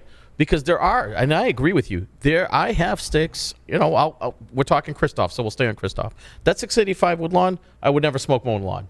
Right. That's a stick. I'm going to sit on my front porch. Right. I'm going to enjoy that sucker. No one's distracting me, and it's the experience. Yes. Exactly what Joe said. Yep. And not that Christoph is either hurting for market share or anything like that, but like, that's what their marketing people need to focus on. Because I really think the average smoker, they're like us. We're busy, and not all smokes get their due diligence. Does that make sense? Right. Yeah, absolutely. And so that's just my whole thing. And when I smoked the Criollo, awesome. Smoked the Vengeance, love it. I'm a little bit more towards the Pissed Off. I don't think you've been exposed to the JT series, Drew, out there. No. Yeah, JT series, like spot on. Like box worthy all day, right? And yeah, that's my Christoph story. So let's do it. Let's do some news, Nelson. You want some news? Yeah, I'm gonna sit up straight for this. Oh my God, this guy. Drew, Nelson has some news. Hey, you know what? I got to talk to Johnny. I want like a nice intro, like news. It's like flashy shit on there. I was just doing that for you. Hey guys, guess what? Nelson has news. All right, here we go.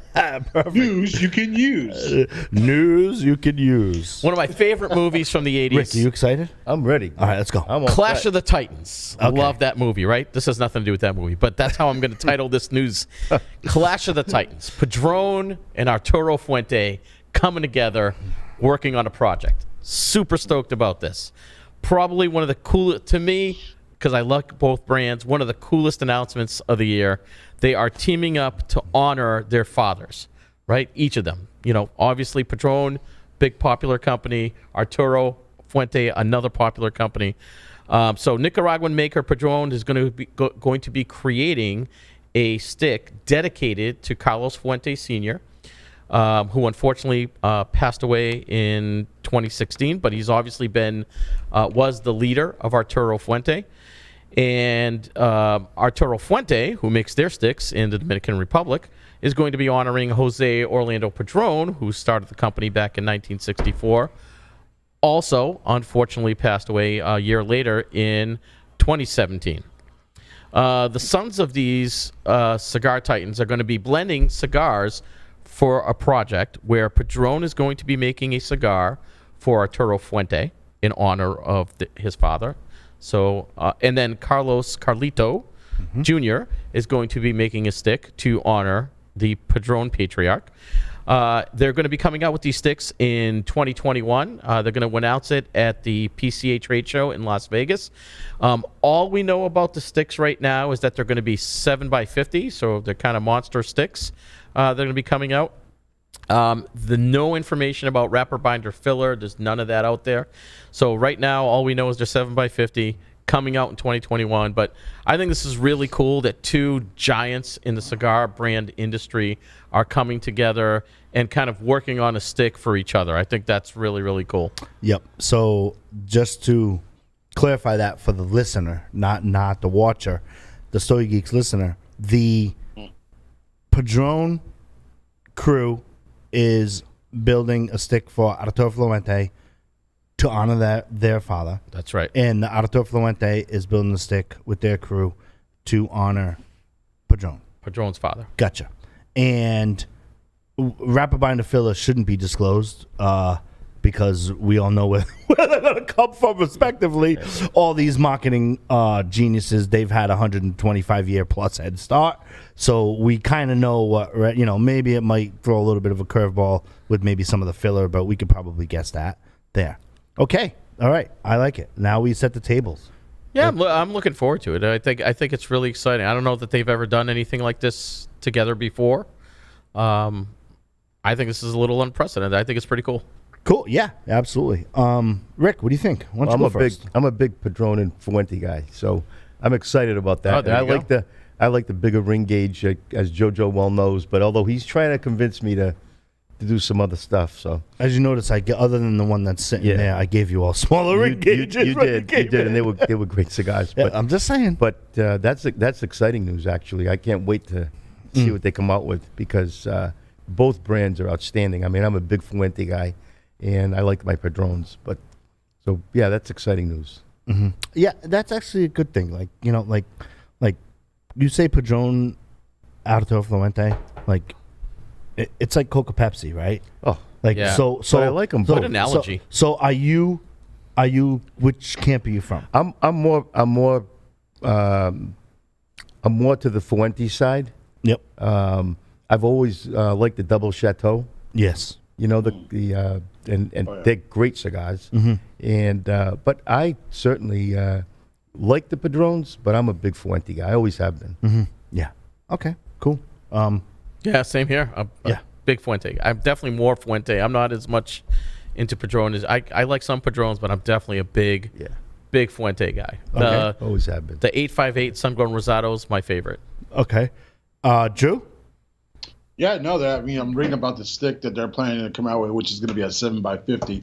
So you definitely know that the blending on this particular stick is going to favor like a lot of the 1926 from the Padron side of the family, sure, with some Opus. I'm for sure like gotta be Opus. Yeah, so that's going to happen. That's going to happen. That's what it's going to be. I mean, to have these two impeccable sticks, to have that blend, and have it in one stick. It's going to be pretty interesting. So I'm going to wait on that one and just see how that blending process comes together. Yep. Using their most senior blenders to come up with this stick is definitely going to be something that everybody's going to be wanting to, be in line for. But I'm a Padron 1926 series guy. Mm-hmm. I like the stick. It's very consistent even throughout the different generations it's been out. So I've had nothing but great things also from the Opus farm as well. So right now I'm stuck on the Purple Rains for sure because I happened to get a box of those. Who wouldn't be? Yeah, good luck finding those. Yeah, no, I got them. I remember last year, Joe. Or I remember. Remember we had a conversation. I'm like, hey, dude, I sent you a text. Yeah. I said I'm gonna get a box of Purple Rains. Like, what do you think? And he was like, if you got them, get them. So they're expensive, but yeah, they were damn worth the purchase. So yeah, it's going to be interesting to see that. But I can see the blends from the farms really coming together and to produce a very special stick for their two patriarchs of their families. So. Yeah, a last note on the blend. I think one of the cool things is they're not revealing to each other what the blend is. I don't think they should. So that right. I should. think that's super cool that they're doing that. So what drives me crazy, and I'm only going to be, this is probably going to be the shortest answer I have, right? What drives me crazy is like when some of the cigar companies that don't have track records give an undisclosed blend, but like Padron and Arturo Fuente. marketing. I get it's marketing. Were you whispering to me? What? It's marketing. I said it's marketing. Oh, wow. Okay. Marketing. But like, see, now I got to be long-winded, right? So here we go. So integrity. Oh yeah. Oh, thank you. I got to be long-winded with integrity. Thank you. Right? Integrity. Yeah. Right. So like, you don't need it. Like, just think about what we just spent the past 5 minutes talking about. Like, how super cool is them to make a stick for each other with a track record? And let me tell you something. Other than the Opus X and the Rocky Patel Decade, and I don't want to put them in the same category, but they are in the same category from a retail perspective only, in regards to you can only order 2 and you're on a waiting list for them. I bet you this is going to be a stick in 2021 and 2022 that we've added to the repertoire that people should flock to. Yeah. Right. And so it's gonna add to that. And I think that is super cool. And honoring the generations. I mean, think about that. Like, what's it like being like Arturo Fuente's son? Oh, the history. Or Padron's son, right? And getting back to the camp discussion, I'm a camp Arturo Fuente, except for when it comes, without sounding like a pompous ass, right? Except when it comes to the Padron 40th. Dude, like the Padron 40th is on a freaking another planet. Like that cigar is just like it's just another it's its own category. And I am more towards the Arturo Fuente portfolio for sure. Always been a part of that like Don Carlos series. For those of you Stogie geeks who are listening, when you go to a brick and mortar shop and you see the box of Arturo Fuentes and you have a choice of 10, 15 boxes or 5 boxes, always get the box with the black felt background. Yeah. Don Carlos Personal Reserve, my favorite. Always bet black and go with the box with the black. If you don't know what to choose and whatnot, and the price difference is there. It's not crazy, but I'm just telling you, like, wow, man, like you go for that, and I'm such a super fan of their portfolio. But when it comes to the Padron 40th, I'm just like, dude, this is like its own. And there's not too many sticks that I'm like shelving on its own category at all. But it's super cool. So I think it's good. I think it's good. It's I think there will be a lot of anticipation and excitement around those sticks. Wonder how it's going to be distributed, of course. Wonder how it's going to be. See, I told you these microphones are in the way. I know. They're in the way. It's just different. Johnny's going to kill me. No, it's just different for us. It's not going to kill you. Right? Right? Yeah. So, what do you think, Rick? I agree with you. I mean, you can't go wrong with the Fuentes, and like JoJo's saying, when in doubt, look for the black. The black felt background on the black. box. When in doubt, those are the ones. Great way to absolutely. put I it. agree with you. No, Awesome. there's no two ways about it. Yeah, cool. All right, cool. I don't even know how I came across this stick. I had a El Nuovo Comenzo, okay, and this was by Paul Stullick. It's a 5x54 Robusto, Mexican San Andreas wrapper, Habano 2000 binder. Obviously, it's undisclosed. Nicaraguan fillers, and it ranks itself as a full-bodied, a medium to full. These were exclusive to the Privada Cigar Club, and came out, and I didn't get them from the Privada Cigar Club. I'm in the club. If you need one, let me know. So you've had one. Yes, I did actually, because it came in the club. Yes. It's got the picture. Hold on, I got my bands. Yeah, here. if you show me the wrapper, I'll know if I smoked This is it. my to-do list. This is how I keep my life together, right? me Everything. see. It's that band. Yep. Yeah. Okay. You've had this? Yes. Okay. So, first of all, Joe's speechless for the first time. No, I'm speechless. Mark that date on the calendar. No, I'm speechless because like these are exclusive for this, and then freaking Joe Zempas doing his work for his advertising agency, right? And it's like, here, have these. And by the way, we're selling these, and I'm like, where did you get these? Like, how did you get these? If you follow me on social media, you will know where to get those. And there's only a few left. And I'm like blown away by the stick. And I became so blown away by the stick that I went back when they were closed, because I have the keys to that cigar shop too. But I went back to that cigar shop and I grabbed some. I'll give you the money freaking Monday, blah, blah.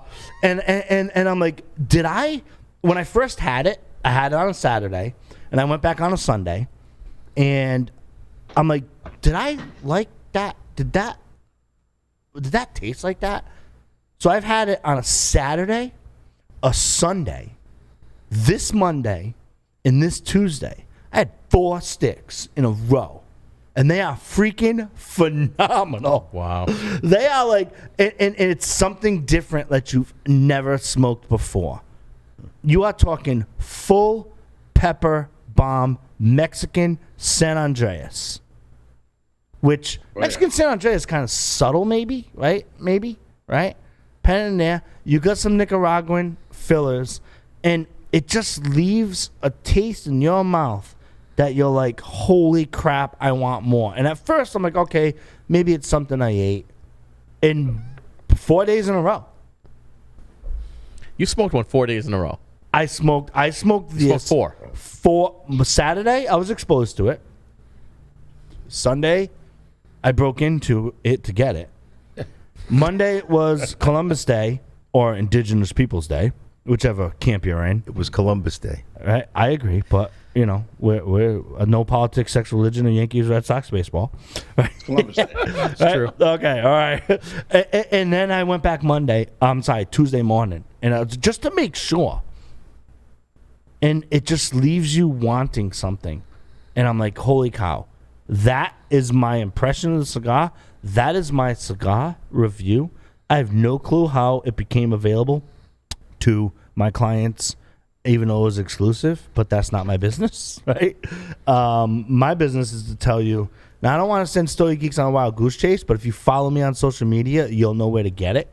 So there you go. One of the reasons why you might want to follow me on social media, either at Twitter or Facebook there. And then you had it. And can you give us probably more of an elaborate description, or is mine? I'm trying to go in now, actually, while we're talking. I'm trying to log into the Pravada Club right now because I want to see if I could get you more. But I do remember it being good. I'm going to be honest. I'm not having the same reaction that Joe did to it. Okay, yeah. It's not as memorable to me. Okay. I don't remember hating it. Yep. But there's a lot of stuff because I'm in 2 of their subscriptions. So I'm in their this is not a plug for Pravada, but I'm in their farm rolled, which is unbanded farm to your home, right? And then their regular Pravada Club. So I get like 7 sticks from them every month, and I hadn't really smoked most of them because I'm smoking the other crap that's in my humidor. So I did the band. Actually, it's funny. I don't know if people at home can see that the band is what attracted me. Yep. To it. It's a very unique band. Yep. So I mean, I do remember smoking it. I remember it was good. I remember I was sitting on my front porch smoking it. But it didn't wow you. That's cool. If I had to do it on the fly right now, it's a $5. Okay. It's cool. a $5. All right, there you go. So fucking the hell do I know? Anyway, it was pellets. No, yeah, it wasn't its mystique. If I had to give it a Stogie Geeks rating, I mean, just because of the rarity of this stick, I'd have to give it a box split. Just because I don't like to send Stogie Geeks on a look what I can smoke and gut, and you know what I mean. I just don't do that. I never have. That's just me. When you want to, that's fair. Challenge my integrity, right? So it's like, all right, so I'd give it a box split. If you can find yourself a box of these things, box split with a friend, or go for it. Yeah, man. There's just. To me, they were just super tasty. There you go. That's my rating. Nice. All right, cool. Nelson, I think I have that. What? I think I have that stick in my humidor because I am also in the Pravada Club, and I get both packs. I get the farm rolled pack and the. Oh, okay. He knows. Yeah. So yeah, I got that. I haven't touched that cigar yet because I just haven't. Well, you know what's tough with the Pravada Club, right? They've had what in July off the top of my head. I don't follow them, but like July, August, summertime, whatever, June, whatever. They had like the 1,000 death buckets, right? Mm-hmm. Then they had the Pier 28 for Tim Wong, Stogie Geeks. We just interviewed him there a couple episodes ago.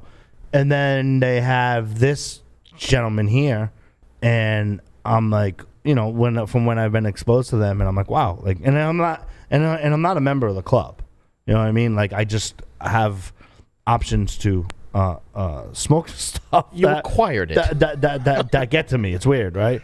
But right. And you look at that, like those sticks are all over the map, so you really never know from YouTube perspective and other people who are part of that club, you never know like what they're really going to send you, right? That's the excitement about I'll it. tell you what, and it's funny. I don't know that it's for everybody, and Drew. I mean, it's funny we could talk about unbanded cigars in general, but sure. The downside for me for the farm rolled stuff because it comes in unbanded. You don't know, like he gives you some description of the factory, some of the notes, right? The problem I've had is if you really love the cigar, you're done. You got to hunt to figure out what the hell it is. Sometimes you can. I don't know if you're in the group, Drew. They have a group where everyone talks about, trying to guess what the hell the cigar is. Sounds like a Julia Roberts movie. Just let it go, man. Just let it go. Yeah. Just let it go. Enjoy that moment of that cigar and let it go for what it is. It's all about the moment. But then again, you're talking to someone who walks around with his cigars in a Ziploc bag. So, but I actually, all kidding aside, Joe, that's where I agree with Joe. For me, it is really about the experience. And someone very wise in this room taught me, because I think he called me a cigar hoarder at one point. And I was a cigar hoarder. And he told me, you got them, you smoke them. And that's what I do now. So that's why I don't even care. If it's unbanded, you hand it to me. If you tell me it's a good stick, I'll smoke it. Whatever. If I can't get it, I can't get it. Whatever. I have plenty of other sticks I can smoke. Yeah. You're spot on. That's a great episode we should probably have with some Stogie Geeks. And we should probably make that happen pretty soon. get some Stogie Geeks on to find out like if they're cigar hoarders or. Oh, they're out there. I'm not alone. I know they're out I'm there. not alone. Yeah, I'm no hoarder. Trust me. If I got them, I smoke them. Yeah, I'm like freaking today. I woke up today. I'm celebrating. You know what I mean? Like, Yeah, absolutely. you know, and I'm enjoying this stick right here. But if you came in with another stick, I'd be like, okay, cool, this is done. I mean, I'd cut it and light it. Like, Yep. I That's just what I do. Anyway. So anyway, yeah, cool. So yeah, I'd give it a box split. Super cool stick. They're very rare. Exciting to find out what else comes out from this company, too. Up and coming. When we do our predictions of 2021 for Stogie Geeks, we'll be wrapping that up somewhere in the first couple weeks of December. I called it. This is This is one of my top 5. I don't know if we're doing 5 or 10 or whatever. We'll figure that out. But yeah, he's in the mix. Cool. All right. Drew, give us a stick. Nelson will give us some news, and we'll keep this going. All right, let's go. So this is my second stick. Again, it's not a boring stick. It's definitely a good stick. Don't be driving. Eat something and relax and enjoy the experience of this cigar. So the LFD double Lajero Digger. Oh yeah. Yes. Yes. So when you get into that, baby, man, you're sitting down for a 64-ounce T-bone steak and you're not moving. So definitely. Very nice. Full body for sure.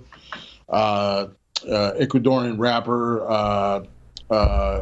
You got the Sumatra leaf, and it's just I can't say enough about the cigar because I've had this cigar probably on and off for the last decade or better. And so every time I come back to it, I just get hooked into it. And next thing you know, I got 6 of them in my humidor and I'm doing my thing with them. So, it's just one of those cigars, again, that you've got to be somewhere. You got to be in your relaxed state. The binder, Dominican Republic, the filler, Dominican Republic, it is a full strength. An 8.5 by 60. So it is going to take you a while to chug this baby down. There's no rush in it, and you might as well go ahead and fill up your lighter because you are going to relight it a couple of times because you're going to want to go take a walk break around the yard and come back around and maybe shoot a couple hoops and then come back and get back into that stick. So you're it's just like I said, it'll put you on your ass. I mean, it will. No joke. But it's, again, great cigar, great flavors, great what you would expect out of the cigar. And I put the cigar in a classic facing cigar because it's just really just, that rich. It's stayed consistent throughout its inception. I want to say back in the early 2000s. And then from there, it just, it's a regular in their portfolio, and it just continues to be a very consistent and delicious stick. So there you have it. And for that, I'm going to give that a box split only because if you got a good buddy you can split this box with, go for it. If you buy the box yourself, it'll take you a while to get through that box because, again, these are 8.5 by 60, and you just can't. I wouldn't recommend smoking the whole box in 1 year, but hey, to each his own. They are a commitment. Yeah, they're not. It's funny. We've been talking a lot about large cigars in the last 24 hours. Yeah. Mm-hmm. Yeah. Okay, cool. Nelson, give us some news. You want more news? Yeah. We're going to stay with Fuente right now. Rick's about to have something tasty. I can't wait to hear his impression of this. But anyway, go ahead. Drew, where's my intro? And now Nelson has news. Breaking news. Breaking last week. Speaking of Fuente, they're doing a really, really cool thing. Next year, they're going to be coming out with a new cigar called the Rare Pink. It's a project that they're doing to honor and raise money for the American Cancer Society. Anyone who's been in any cigar groups or social media attached to Fuente has probably seen this week they have been blowing up promoting this, and not to promote this, but to raise money for the American Cancer Society. Liana Fuente, a daughter of Carlito, is promoting this. She's been going on tons of news media and other cigar industry media to promote not just the cigar, but also, again, to raise money. What we know about the cigar right now is it's going to be an Ecuadorian wrapper with a Nicaraguan filler. That's all they've revealed. We don't have any information about size or vitola or anything like that. We do know there will be 4 sizes, though they are going to release 4 sizes, and it is apparently an extension of the Fuente Hemingway line. So it's probably going to be a perfecto of some sort. So she's been promoting this. The Rare Pink should be shipping in November, so it's coming out next month, mid-month, and they're trying to release it on November 18th, which is actually the anniversary of the launch of Opus X back in '95. So they're aligning it with that to do a kind of an honor to the launch of Opus X. But this is really, really cool. You know, the Rare Pink, and again, we were just talking about Fuente. Everyone wants like the latest and greatest, whatever it is. And part of this obviously also raises money for the American Cancer Society. So this is pretty cool. Yeah, it's a pretty interesting story. I'm definitely, I was just reading it right now as we were talking about this news break from last week. This is not going to be a smart production. So they're talking about 500 boxes. Yeah.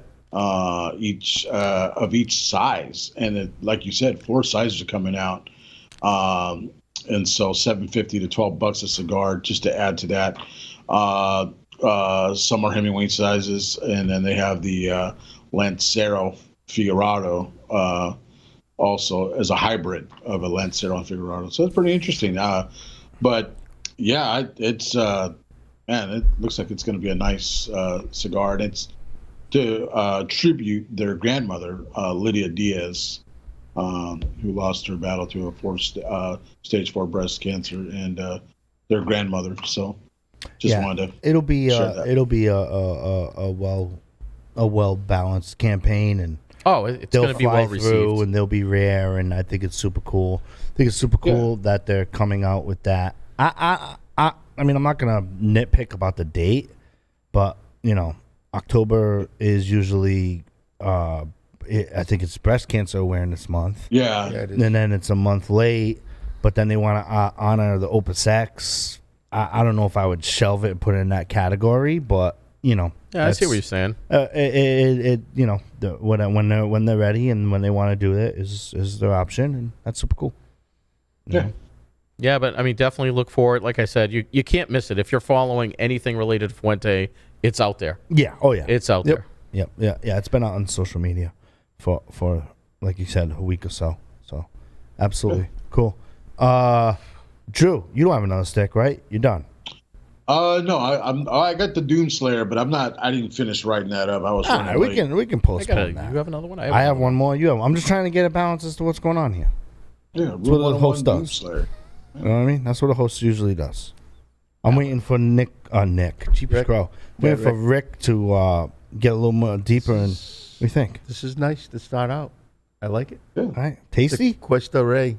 They got the Cuesta Rey. Cuesta Rey Sungrown. Centrofino Sungrown. Sungrown. The Pyramid number 9. Yeah, it's starting out really nice. And, it's a tasty cigar. I like it. I'm trying to convert them.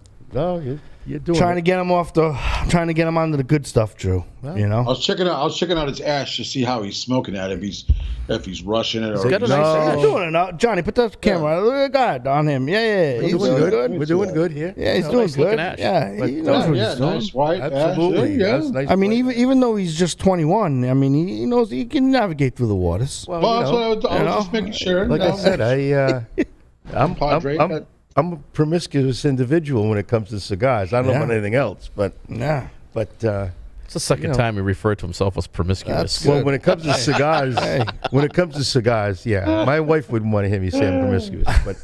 But one of the cigars that, and I had, was the first cigar I smoked today, here anyway, and I have this JFR Nicaraguan, and I didn't come prepared to talk about it too much, but I'm going to tell you that this is a cigar I tried first off up at Churchill's, when he had them in there, and I look at price too.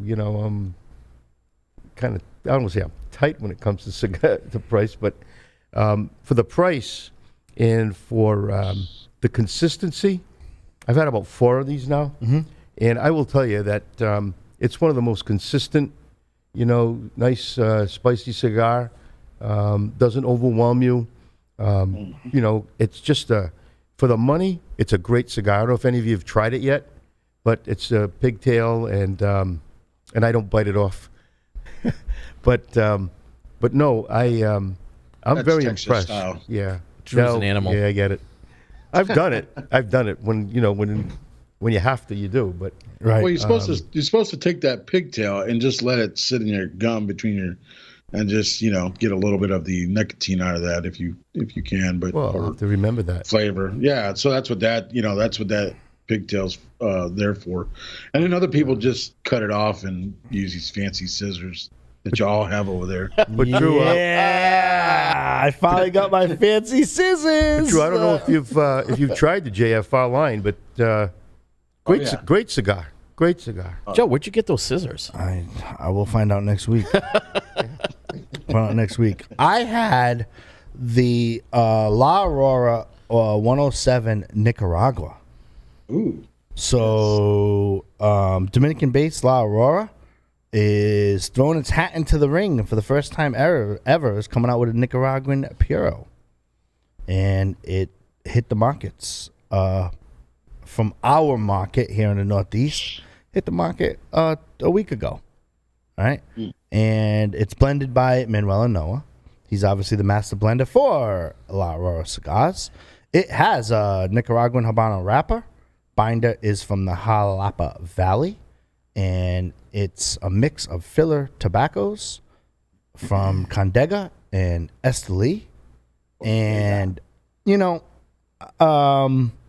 Nelson and I had the opportunity to meet with a customer next door over at the Havana Cigar Club who gave his opinion of the stick. And my initial opinion of the stick is that it has a mystique to it, right?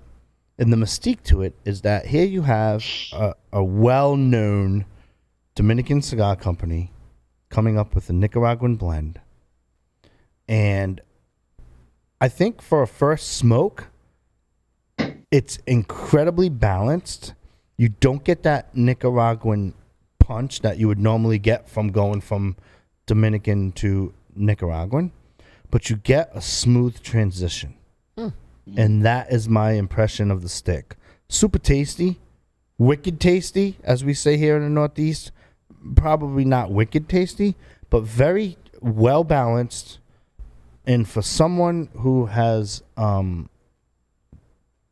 had a remarkable plethora of stick and stick history and change in regions, hats off to the blender. Definitely think that the Stogie Geeks should probably get in on this action. It's the La Aurora 107 Nicaragua. Interesting to wait and see, maybe 3-4 months as these stick age. I have no personal shot of having any of these age. I've had 3. So, as they come about and there and a couple months later when I try it, but very impressed with Manuel Noah and his crew for putting this together. And my takeaway is exactly what I said. Well balanced, smooth transition. You don't get a ton of Nicaraguan as classic quote unquote Nicaraguan flavor, but it's there and is a real slow transition and balance for it. So that's my impression of the stick. Obviously, smoke's awesome. I bullet cut it. I didn't use my fancy scissors, but I did bullet cut it. And it's available in a couple of different sizes, 3, and it's Robusto, which is 5x50, Toro, which is a 5 3/4 by 54, and the Grand Toro, 6x58. I did not have the Grand Toro. As we know, I'm more of a 54, 50 ring gauge type of person. So had those, didn't disappoint. Definitely go out there and seek some. If they don't have them near retail or near you, look up Havana Cigar Club in Warwick, Rhode Island. Give them a call. Tell them you heard that on Stogie Geeks, and I'm sure they will ship them to you. If they don't ship them to you, email me at joeh@StogieGeeks.com. I will walk next door and make sure that they ship them to you. Yeah, that Liga and that That's cigar service. it's phenomenal. That you get a Liga out of that.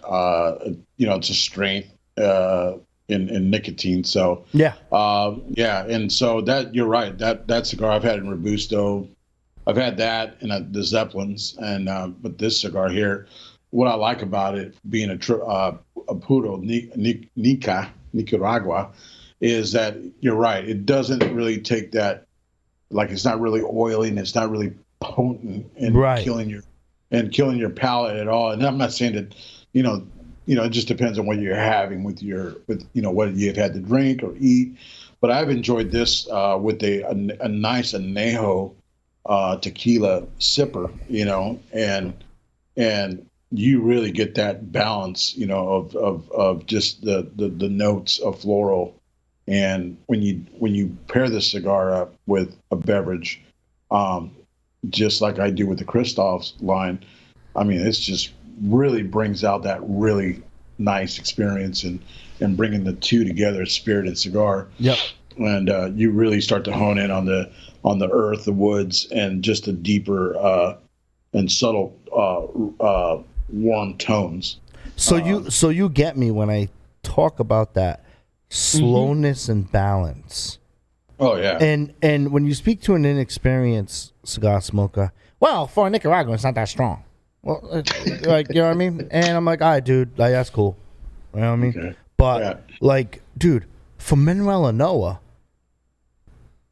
to balance that cigar with slowness and transition, like, dude, freaking rock star. That's why he's a master blender. Rock star. Like, you know what I mean? And again, like, I think a lot of consumers smoke something because they want it to be whatever it is that they have in the image of what they want it. And when they get that expectation or false expectation because it's not what they wanted it, like, oh, wow, this is new from La Aurora, so it should be this. And it's like, oh, wow, this is different. I don't really like it. It's freaking different. It's a different country, different region, different process. And it's Right. it's a chemistry test, and he freaking passed it. You know what I mean? So for you Stogie geeks out there, I'm encouraging you. When you smoke your cigars and you're chilling and you're doing your thing, like, take your time and enjoy the cigar for what it is, not for what you want it to be. And this cigar, I mean, it's box worthy, no question. I'm excited to see how it ages. Yeah. That's it. That's all I have to say about that. Nelson has some news and a stick left, right? Yeah, where do you want me to go? One news, one stick? One news, one stick? Nice. The news is quick. Do. Nelson has news.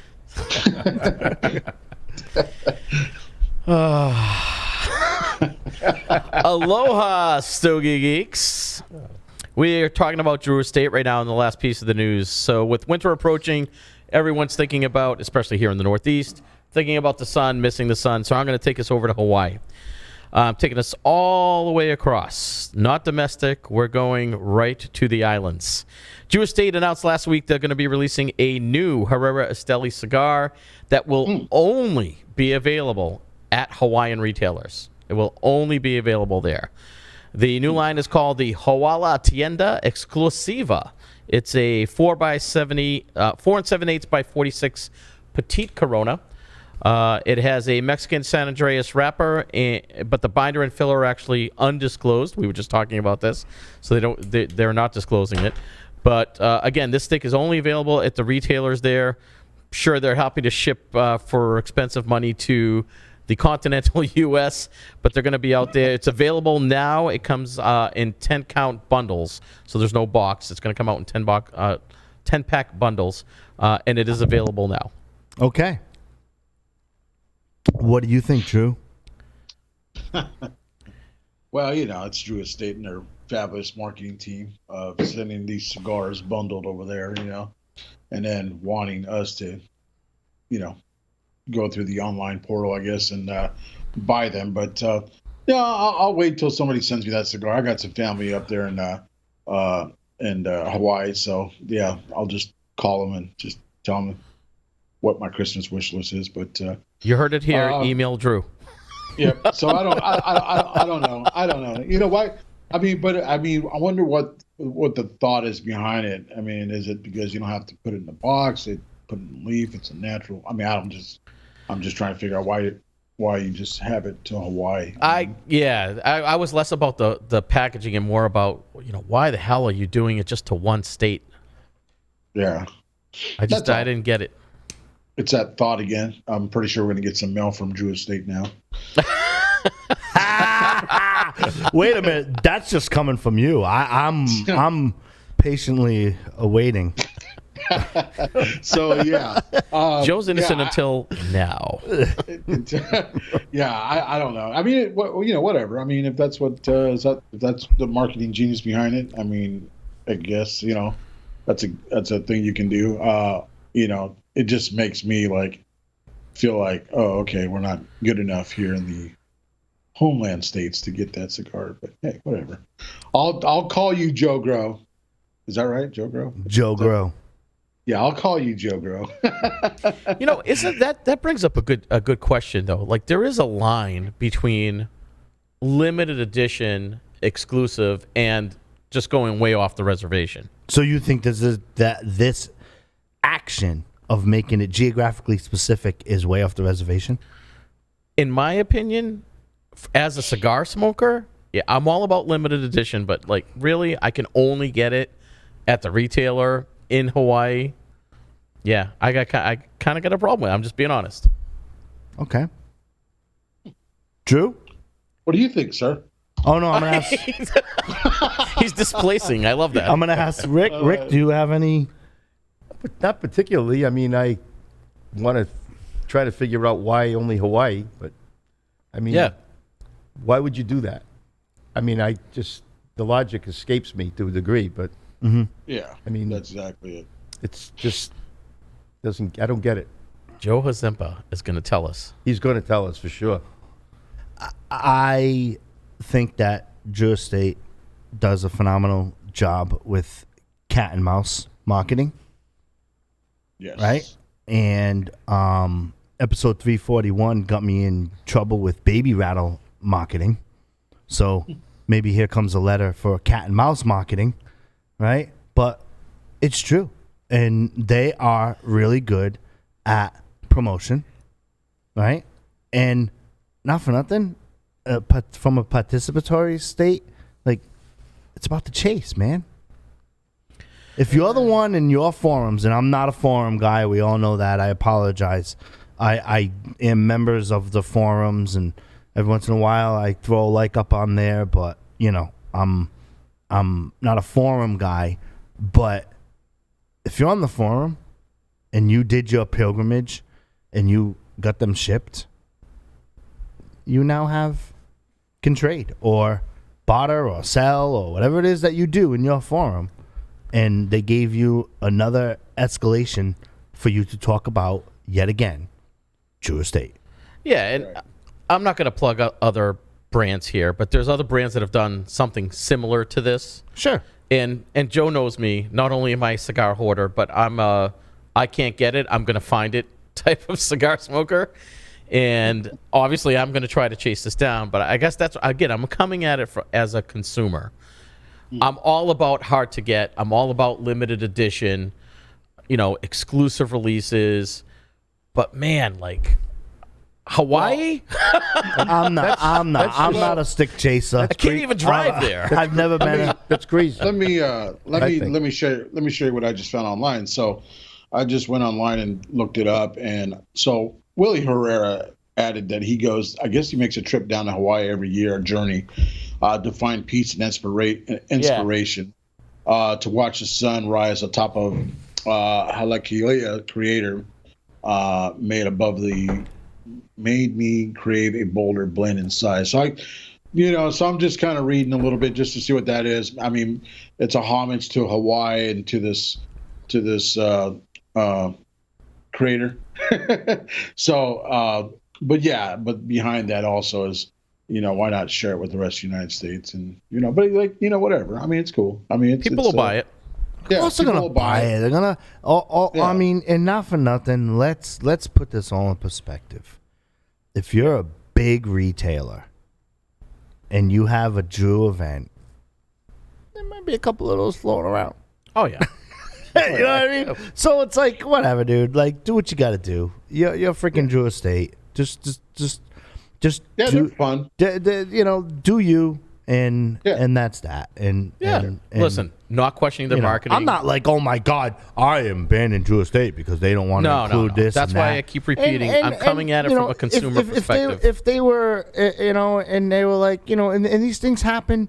These things happen. I mean, Stogie Geeks has a certain transparency to it, right? Mm-hmm. That you guys come here weekly and participate in, right? And the content that we come up with that's different from other selection of shows is that we're this is how boardrooms act, right? Like, hey, I go to Hawaii, I want to pay homage to this. I'm the roller. Let's come up with this. And they're like, yeah, man, let's do it. Like, it's super cool. And you know something? And at the end of the day, it gets us talking about it. You know what I mean? And then who knows if the blend's going to be good? Who knows what the market share is over there, right? Maybe the market share from a business perspective to support Drew Estate is like, Hawaii does X amount. We have X amount of tobacco to make this exclusive blend. Let's do it. And at the end of the day, every podcast is going to be talking about us because you know why? We're on the media list of other vendors, and when they give us the news, because you came here and caught the news. When they give us the news, and it's like, all right, cool. Like, at the end of the day, we're all going to talk about it, and everybody's going to have their various different opinions and all of that stuff. But at the end of the day, you're talking about Drew. You can't question the marketing play. You can't. I mean, it's a good play. Absolutely. But I mean, it has. You know me. I love the backstories. But all right? marketing. Well, as a Stogie geek, you want to understand. You want the marketing aspect of it. You want the journey of it, to figure out the journey and have us participate in their journey they want to take us on. And some of us are chasers. And some Stogie geeks are going to email me with pictures and say, I have it and I got it. And others are going to be like, they might be from my camp, like, hey, man, then I'll never smoke it. That's cool. Like, and to your point, they're accomplishing exactly what I think you're saying they want you to do. You're having that boardroom discussion right now. We're talking about it. You're discussing it, and the varying viewpoints are there. But the point is that they've got you talking about it. That's exactly right. And that's the genius of it. That is the genius of it. That is. And I never looked at it into that when I said, why Hawaii? But then when you mentioned that, I thought to myself, I've been on some of these discussions in the past. It's a talking point. And it's absolutely a talking point. Absolutely. Hawala Tienda Exclusiva. Email me if you got one. Yeah, and because Nelson's a stick chaser, I'm gonna be like, hey man, if I get one, I get one. If I don't get one, I don't get one. Like, oh yeah, I will chase it. You know what I mean? Well, when you get one, let me know. I'm like, whatever, dude. Like, I don't know. I've never been that. No, I know. I'm a hoarder and a chaser. That type of person. Never been that type of person. It just is what it is. It's just I think Rick brings up and backs up a valid point. We're talking about it. Other podcasts will talk about it. Other podcasts, when they interview crew, they'll talk about it and they'll tell their story. And at the end of the day, they got all this exposure. And and there are some Drew Estate customers who have to have it. And they will find it. They will find it, and they will get it, and they will save it, and probably never smoke it for a couple of years, and then there you go. I mean, if I'm gonna place a call to Dog the Bounty Hunter, and I'm gonna ask him to send me some sticks over to Stogie Geeks, and if he does, then that's cool. I'll have one. And if not, then maybe one will come across my desk. I've got somebody in Hawaii, I may just have then let's do it. See, it's Reach already out. starting. Do it's it. already starting. Do it. Here we go. Do it. It's gonna, honestly, Me too. honestly, what's gonna kill you, or kill us, or kill any consumer, is the freaking shipping. It's the shipping. Absolutely. Right. It's the shipping. Absolutely. Like, you know what I mean? And Yeah. and at the end of the day, to say I have it, I mean, that's cool. It depends the type of person you are. I don't know, but it's one way to build fan loyalty. And there's one thing that I can say, and I've said it here many, many times. Drew Estate is phenomenal at building fan loyalty. Oh yeah. And building a experience, and building a culture. And whether you agree with the culture, like the culture, whichever camp you're on, but at the end of the day, that's what it's about, man. They they do it well. Whether you like this, whether they do it well. Well, they put their cigar in LeBron James's hand. I mean, or one of his people did. Okay, So, show's about to end. That's not. Hey, Yeah, actually, we were looking at this. Four different Talking about my Lakers. As a world Celtics champion fan, that's Lakers. not telling me much. 4 different Drew Estate cigars were smoked by the Lakers at the championship. There you go. There you go. I am not giving that Any more time. Any more time. Any more time. So, with that being said, Drew, thank you for joining us. All right. It's thank been a you guys. privilege and an honor. Rick, awesome. thank Drew, you. outstanding. It's nice to meet you. Hopefully, we'll do Nice to this meet you. again. We're going to do this again. There you go. Oh, yeah. Rick, thank you for coming in the studio. I'm My glad pleasure. You finally we're made gonna we're gonna do this again. All right, awesome. I love it. I had a sounds good. blast. Yeah, next time you would I'm gonna get some come. sticks together. I'm gonna come more prepared next time. Well, now that I know, I'm gonna come more prepared. well, it's all good. It's fun. It was a privilege and an honor. We broke the ice. Yeah, it was a privilege and an honor to have you here. You popped So, your cherry. Absolutely. You guys are good friends. Absolutely. Nelson is going to task us next week with some more news. Can't wait for that. For sure. This guy. I can't wait. I can't wait. ever stop breaking balls? I can't wait. You know what? For the You know what new- I'm gonna do? What? I'm gonna have a weather segment. No. Yeah, you there you always go. have a Oh boy. Drew, you always have a weather segment. Hey, it's Drew. I'm here in Texas. It's 74. It's 70, always yeah, beautiful. 73 You always give us the degrees. freaking temperature, Drew, you are the king of the temperature. And I say, Drew, do you have a question? No. By the way, I have a question. Yes, and you are the king of headroom when it comes to shots in the camera. But I know. I'm trying to. Well, one day I'll get a tutorial. But yeah, I think next month we're gonna have a surprise for the Stogie Geeks listeners. next week.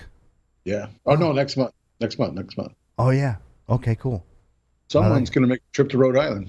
Oh, here we go. What? Oh boy. Yeah. Johnny's never will gonna be have a great. time off on that one. Freaking Johnny's just like, oh crap. That's we're going. Oh yeah. You guys will be. This will be the shortest Stogie Geeks ever. Okay, Johnny and Drew going disc golf and we're out. 2 15-minute segments. That's it. Me and Drew are discing. Two 15-minute segments and then you're out. Oh, there you go. So yeah. So Awesome. Nelson, thank you for your news commentary Yes. They- Thank you. and your sticks of the week. Hey, thanks for letting me sit in this seat. I appreciate it. Yep. Stogie Geeks, if you want the show notes, you go to stogiegeeks.com/344. You can catch all of that. Remember, we keep the conversation going all week long. You go to stogiegeeks.com.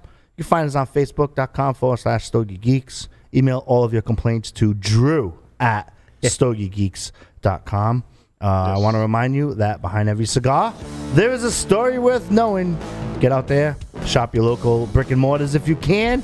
Everyone, be safe, be happy, wear a mask, enjoy. We'll see you next time. Peace.